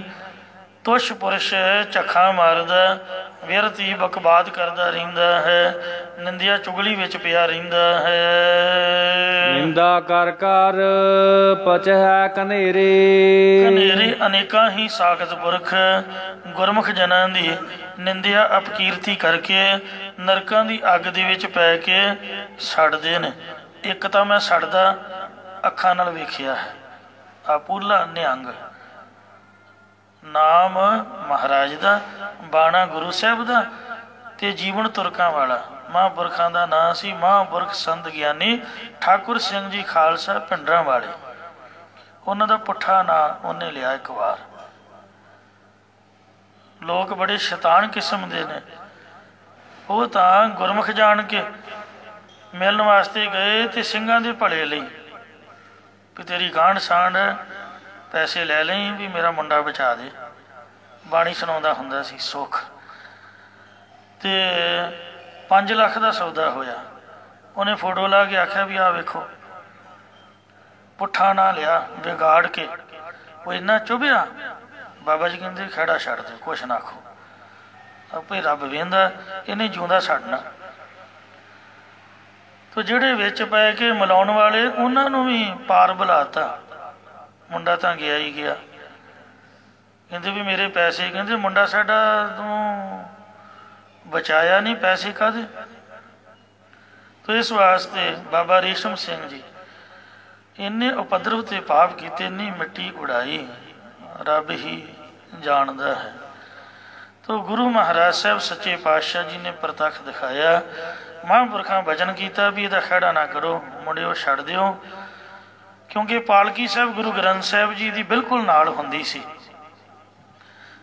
ਜਦ ਵੀ ਕਿਤੇ ਨਿਗਾਹ ਹੇਠ ਆਉਣਾ ਤੇ ਗੁਰੂ ਗ੍ਰੰਥ ਸਾਹਿਬ ਮਹਾਰਾਜ ਨੂੰ ਢਾਲ ਬਣਾ ਲੈਣਾ, ਕਦੀ ਗੁਟਕਾ ਹੱਥ 'ਚ ਹੋਣਾ। ਤੋ ਇਸ ਵਾਸਤੇ ਮਹਾਂਪੁਰਖ ਕਹਿੰਦੇ ਵੀ ਖਹਿੜਾ ਛੱਡ ਦਿਓ, ਆਪੇ ਰੱਬ ਵੇਖੂਗਾ। ਤੋ ਪਰਮਾਤਮਾ ਨੇ ਆਪ ਖੁਦ ਵੇਖਿਆ, ਜਿਉਂਦਾ ਸੜਿਆ 90% ਤੇ ਤਰਲੇ ਮਾਰਦਾ ਚੜ੍ਹਾਈ ਕੀਤਾ, ਕਿਸੇ ਬਾਤ ਨਹੀਂ ਪੁੱਛੀ। ਜਿੰਨੇ ਮਿੱਤਰ ਦੋਸਤ ਉਹ ਅਜੇ ਵੀ ਜਿਉਂਦੇ ਨੇ, ਜਿਹੜੇ ਨਾਲ ਬਹਿ ਕੇ ਰੋਟੀ ਖਾਂਦੇ, ਹਿੱਸਾ ਵਡਾਉਂਦੇ, ਸਭ ਦੂਰ ਹੋ ਗਏ। ਤੋ ਇਸ ਵਾਸਤੇ ਜਿਹੜੇ ਬੰਦੇ ਸੰਤਾਂ ਦੀ ਨਿੰਦਿਆ ਕਰਦੇ ਨੇ, ਮੈਂ ਤਾਂ ਜਿਹੜਾ ਕੋਈ ਆਖੇ ਉਹਨੂੰ ਹੱਥ ਜੋੜ ਕੇ ਕਹਿ ਦਈਦਾ, ਭਾਈ ਆਪਾਂ ਜਾਣਦੇ ਹਾਂ, ਤੂੰ ਨਹੀਂ ਜਾਣਦਾ। ਸੰਤ ਗਿਆਨੀ ਜਰਨੈਲ ਸਿੰਘ ਜੀ ਖਾਲਸਾ ਪਿੰਡਾਂ ਵਾਲੇ ਲੋਕ ਜੋ ਮੂੰਹ ਆਇਆ ਬੋਲੀ ਜਾ ਰਹੇ ਨੇ, ਜਿਨ੍ਹਾਂ ਵੇਖਿਆ ਤੱਕ ਨਹੀਂ, ਉਹਨਾਂ ਨੂੰ ਜਾਣਿਆ ਨਹੀਂ। ਕਿਤਾਬਾਂ 'ਚ ਤਾਂ ਕਈ ਕੁਛ, ਅਖਬਾਰਾਂ ਦੇ ਵਿੱਚ ਬੜਾ ਕੁਛ। ਤੇ ਇਸ ਵਾਸਤੇ ਜਿਹੜਾ ਨਿੰਦਿਆ ਕਰਦਾ ਹੈ ਉਹਦਾ ਆਪ ਦਾ ਨੁਕਸਾਨ ਹੈ। ਕਿਸੇ ਵੀ ਸਾਧੂ ਸੰਤ ਦੀ ਬਿਲਕੁਲ ਨਿੰਦਿਆ ਨਾ ਕਰੋ। ਕਈਆ ਮਹਾਂਪੁਰਖ ਗਿਆਨੀ ਹਰਨਾਮ ਸਿੰਘ ਜੀ ਖਾਲਸਾ ਧੁੰਮਾ, ਇਹਨਾਂ ਦਾ ਨਗਰ ਹੈ ਤੁਹਾਡੇ ਨਜ਼ਦੀਕ, ਤੁਹਾਡੇ ਪਿੰਡ ਦੇ ਵੈਦਵਾਨੀ ਜੱਟ ਨੇ, ਵੈਦਵਾਨ ਨੇ। ਇਹਨਾਂ ਦੇ ਬਜ਼ੁਰਗ ਇੱਥੋਂ ਉੱਠ ਕੇ ਧੁੰਮੇ ਗਏ ਤੇ ਉਹਨਾਂ ਦਾ ਛੋਟਾ ਨਾਂ ਲੈ ਕੇ ਬਹੁਤ ਨਿੰਦਿਆ ਕਰਦੇ। ਆਖੀਦਾ ਭਾਈ ਸਾਡੇ ਨੂੰ ਤਾਂ ਚੰਗੇ ਹੀ ਨੇ, ਅਸੀਂ ਤਾਂ ਆਪਦੇ ਬੱਚਿਆਂ 'ਚ ਬੈਠੇ ਹਾਂ, ਬੱਚਿਆਂ ਦੀ ਪਾਲਣਾ, ਸਾਨੂੰ ਆਪਦੇ ਟੱਬਰ ਦਾ ਫਿਕਰ ਹੈ। ਬੰਦਾ ਸੋਚੇ ਵੀ ਇੰਨੀ ਗੱਲ ਦੀ ਹੋਈ ਵਿਸ਼ੇਸ਼ਤਾ ਹੈ ਵੀ ਉਹ ਬੇਹੰਗਮ ਨੇ। ਔਰ ਜੋ ਵੀ ਕੁਛ ਹੈ, ਤੁਸੀਂ ਧੁੰਮੇ ਪਿੰਡ ਮੇਰੇ ਆਖੇ ਅੱਜ ਹੀ ਭਾਵੇਂ ਚਲ ਜਿਓ, ਔਰ ਪੁੱਛਿਓ ਵੀ ਉਹਨਾਂ ਦਾ ਘਰ ਕਿੱਥੇ ਹੈ, ਤੇ ਤੁਹਾਨੂੰ ਘਰ ਉਂਝ ਦਾ ਹੀ ਮਿਲੂਗਾ ਜਦੋਂ ਦਾ ਉਹ ਛੱਡ ਕੇ ਗਏ ਨੇ। 10 ਸਾਲ ਅਮਰੀਕਾ 'ਚੋਂ ਬੰਦਾ ਰਿਹਾ, 1 ਰੁਪਈਆ ਵੀ ਕਾਣੀ ਕੌਡੀ ਆਪਦੇ ਪਿਓ ਦੀ ਤਲੀ ਤੇ ਨਹੀਂ ਰੱਖੀ। ਉਹ ਰੌਲਾ ਪਾਉਂਦਾ ਹੀ ਮਰ ਗਿਆ। ਕੋਈ ਘਰ ਨਹੀਂ ਬਣਾਇਆ, ਕਿਸੇ ਕਿਸਮ ਨਾਲ ਕੋਈ ਜਾਇਦਾਦ ਨਹੀਂ ਬਣਾਈ, ਆਪ ਦਾ ਕੁਛ ਨਹੀਂ। ਜੇ ਹੁਣ ਹੈ ਤਾਂ ਉਹ ਸਾਡਾ ਹੈ, ਉਹ ਸੰਗਤ ਦਾ ਹੈ। ਤੇ ਇਸ ਵਾਸਤੇ ਮਤਾਂ ਕੋਈ ਨਿੰਦਿਆ ਚੁਗਲੀ 'ਚ ਪੈ ਕੇ ਤੇ ਆਪ ਦਾ ਜੀਵਨ ਬਰਬਾਦ ਕਰੇ। ਮਹਾਰਾਜ ਕਹਿੰਦੇ ਹਨ, ਨਿੰਦਾ ਕਰ ਕਰ ਪਚੈ ਕਨੇਰੇ। ਅੱਜ ਕੱਲ ਲੋਕਡਾਊਨ ਚੱਲ ਰਿਹਾ, ਦੁਨੀਆ ਨੂੰ ਇੱਕੋ ਹੀ ਕੰਮ ਹੈ, ਹੋਰ ਕੋਈ ਕੰਮ ਨਹੀਂ। ਸਭ ਕੰਮ ਕਰਪਟ ਹੋਏ ਪਏ ਨੇ। ਵਿਹਲੀ ਦੁਨੀਆ ਉਹ ਫੇਸਬੁੱਕ ਤੇ ਬਸ ਨਿੰਦਿਆ ਹੀ ਕਰੀ ਜਾ ਰਹੀ ਹੈ। ਸੰਗਤ ਦੀ ਨਿੰਦਿਆ, ਸਾਧੂਆਂ ਦੀ ਨਿੰਦਿਆ ਦੇ ਵਿੱਚ ਗੁਰਮੁਖ ਜਨਾਂ ਦੀ ਅਪਕੀਰਤੀ ਕਰਕੇ ਸਾਕਤ ਪੁਰਖ ਨਰਕਾਂ ਦੀ ਅੱਗ ਦੇ ਵਿੱਚ ਸੜਦੇ ਰਹਿੰਦੇ ਨੇ। ਇੱਥੇ ਵੀ ਈਰਖਾ ਦੀ ਅੱਗ ਸੜਦੇ ਤੇ ਨਰਕਾਂ 'ਚ ਵਿਸ਼ਟਾ ਦੇ ਕੀੜੇ ਬਣ ਕੇ ਪੈਣਗੇ। ਇਸ ਲਈ ਭਲੇ ਪੁਰਸ਼ ਦੀ, ਸਾਧੂ ਸੰਤ ਦੀ, ਕਿਸੇ ਸੰਸਥਾ ਦੇ ਜ਼ਿੰਮੇਵਾਰ ਦੀ ਐਵੇਂ ਤਾਂ ਬੰਦਾ ਕੋਈ ਮੁਖੀ ਬਣਦਾ ਨਹੀਂ। ਆਪਾਂ ਕਿਉਂ ਨਹੀਂ ਬਣ ਗਏ? ਇੱਥੇ ਲੋਕ ਜ਼ੋਰ ਲਾ ਲਾ ਹੰਭ ਗਏ, ਉਹ ਅਜੇ ਏਅਰਪੋਰਟ ਤੇ ਵੀ ਨਹੀਂ ਉਤਰਿਆ ਤੇ ਉਹ ਪਹਿਲਾਂ ਹੀ ਸਿੰਘਾਂ ਨੇ ਚੁਣ ਲਿਆ। ਦੱਸੋ ਕੋਈ ਗੱਲ ਹੈ? ਰੱਬ ਵੱਲੋਂ ਤਾਂ ਫੇਰ ਹੀ ਹੈ। ਤਖਤ ਦਾ ਜਥੇਦਾਰ ਆਪਾਂ ਕਿਉਂ ਨਹੀਂ ਬਣ ਗਏ? ਕੋਈ ਮਹਾਰਾਜ ਨੇ ਕੋਈ ਵਿਧੀ ਬਣਾਈ ਹੈ ਤਾਂ ਕੋਈ ਤਖਤ ਦੇ ਉੱਪਰ ਬੈਠਾ ਜਾ ਕੇ। ਹੈਡ ਗ੍ਰੰਥੀ ਦਰਬਾਰ ਸਾਹਿਬ ਦਾ ਐਵੇਂ ਕਿਵੇਂ ਥੋੜ੍ਹਾ ਕੋਈ ਬਾਤ ਹੈ। ਅਸੀਂ ਕਿਉਂ ਨਹੀਂ ਬਣ ਗਏ? ਉਹ ਵਾਹਿਗੁਰੂ ਦੀ ਕਿਰਪਾ ਹੀ ਹੈ। ਕੁਛ ਨਾ ਕੁਛ ਵਿਸ਼ੇਸ਼ ਹੈ ਸਾਡੇ ਨਾਲੋਂ, ਤਾਂ ਹੀ ਇਹ ਕੁਛ ਹੈ। ਇੱਕੋ ਹੀ ਕੰਮ ਰਹਿ ਗਿਆ ਵੀ ਤਖਤਾਂ ਦੀ ਨਿੰਦਿਆ, ਗੁਰੂ ਘਰ ਦੀ ਨਿੰਦਿਆ, ਸੇਵਾਦਾਰਾਂ ਦੀ ਨਿੰਦਿਆ। ਸਾਡੇ ਬੱਚੇ ਦੱਸੋ ਕੀ ਸਿੱਖਿਆ ਲੈਣਗੇ? ਜਿਨ੍ਹਾਂ ਦੇ ਕੋਲੋਂ ਸਿੱਖਿਆ ਲੈਣੀ ਹੈ ਉਹਨਾਂ ਨੂੰ ਤਾਂ ਆਪਾਂ ਮਾੜਾ ਕਹਿ ਰਹੇ ਹਾਂ, ਫਿਰ ਗੁਰੂ ਘਰ ਵਿੱਚੋਂ ਸਿੱਖਿਆ ਕਿੱਥੋਂ ਲਾਂਗੇ? ਮਹਾਰਾਜ ਕਹਿੰਦੇ ਵੀ ਗੁਰਮੁਖ ਤਾਂ ਆਪਦੀ ਮੌਜ ਮਾਣਦੇ ਨੇ, ਨਾਮ ਅਭਿਆਸ ਦੀ, ਪਰ ਸਾਖਤਾਂ ਨੂੰ ਇੱਕੋ ਹੀ ਕੰਮ ਹੈ ਨਿੰਦਿਆ ਦਾ। ਮਿਰਤਕ ਫਾਸ ਗੱਲੇ ਸਿਰ ਪੈਰੇ। ਮੌਤ ਦੀ ਫਾਹੀ ਉਹਨਾਂ ਦੇ ਗਲੇ ਤੋਂ ਲੈ ਕੇ ਸਿਰ ਤੇ ਪੈਰਾਂ ਤੱਕ ਸਾਰੀ ਪੈ ਜਾਂਦੀ ਹੈ। ਮਿਰਤਕ ਫਾਸ ਗੱਲੇ ਸਿਰ ਪੈਰੇ। ਗਲ 'ਚ ਮੌਤ ਦੀ ਫਾਹੀ ਤੇ ਸਿਰ 'ਚ ਚਰਨ ਭਾਵ ਜੁੱਤੀਆਂ ਪੈਣਗੀਆਂ, ਜੁੱਤੀਆਂ ਖਾਂਦੇ ਮਰਨਗੇ। ਮਿਰਤਕ ਫਾਸ ਗਲੇ ਸਿਰ ਪੈਰੇ। ਗਲੇ 'ਚ ਮੌਤ ਦੀ ਫਾਹੀ ਪੈਣ ਵੇਲੇ ਸਿਰ ਪੈਰਾਂ ਵੱਲ ਤੇ ਪੈਰ ਸਿਰ ਵੱਲ ਭਾਵ ਉਲਟਾ ਕਰਕੇ ਲਮਕਾਇਆ ਜਾਏਗਾ। ਜਿਨ੍ਹਾਂ ਮੁੰਡੇ ਮਾਰ ਕੇ ਪੈਸੇ ਖਾਧੇ ਤੇ ਤਮਗੇ ਲਵਾਏ, ਸਟਾਰ ਲਵਾਏ, ਉਹ ਰੇਲ ਗੱਡੀ ਹੇਠ ਆ ਕੇ ਮਰੇ ਨੇ ਤੇ ਕੁਝ ਅਜੇ ਵੀ ਤਰਲੇ ਮਾਰ ਰਹੇ ਨੇ। ਕੋਈ ਬਾਤ ਨਹੀਂ ਪੁੱਛਦਾ। ਜਿੰਨਾ ਚਿਰ ਕੰਮ ਦੇ ਉਹਨਾਂ ਚਿਰ ਜੈ ਜੈਕਾਰ ਹੈ। ਜਦੋਂ ਕੰਮ ਨਿਭ ਜਾਏ ਨੀਤੀਵਾਨ ਬੰਦੇ ਮਾਰ ਕੇ ਲੱਤ ਦੀ ਖੂਹ ਸੁੱਟ ਦਿੰਦੇ, ਜਿੱਥੇ ਕੋਈ ਆਵਾਜ਼ ਵੀ ਨਾ ਪੁੱਛੇ, ਸੁਣੇ ਨਾ।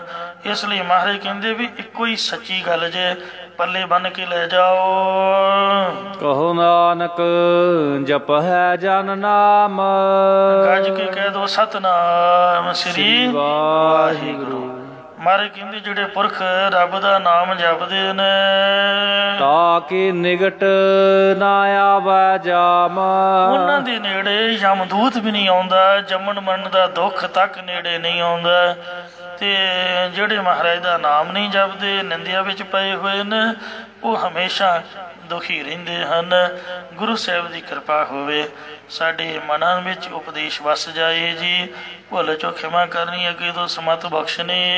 ਨਿੰਦਾ ਕਰ ਕਰ ਪਚੈ ਕਨੇਰੇ। ਮਿਰਤਕ ਫਾਸ ਗਲੇ ਸਿਰ ਪੈਰੇ। ਕਹੋ ਨਾਨਕ ਜਪ ਹੈ ਜਨ ਨਾਮ, ਤਾਕੇ ਨਿਕਟ ਨ ਆਵੇ ਜਾਮ। ਵਾਹਿਗੁਰੂ ਜੀ ਕਾ ਖਾਲਸਾ, ਵਾਹਿਗੁਰੂ ਜੀ ਕੀ ਫਤਿਹ।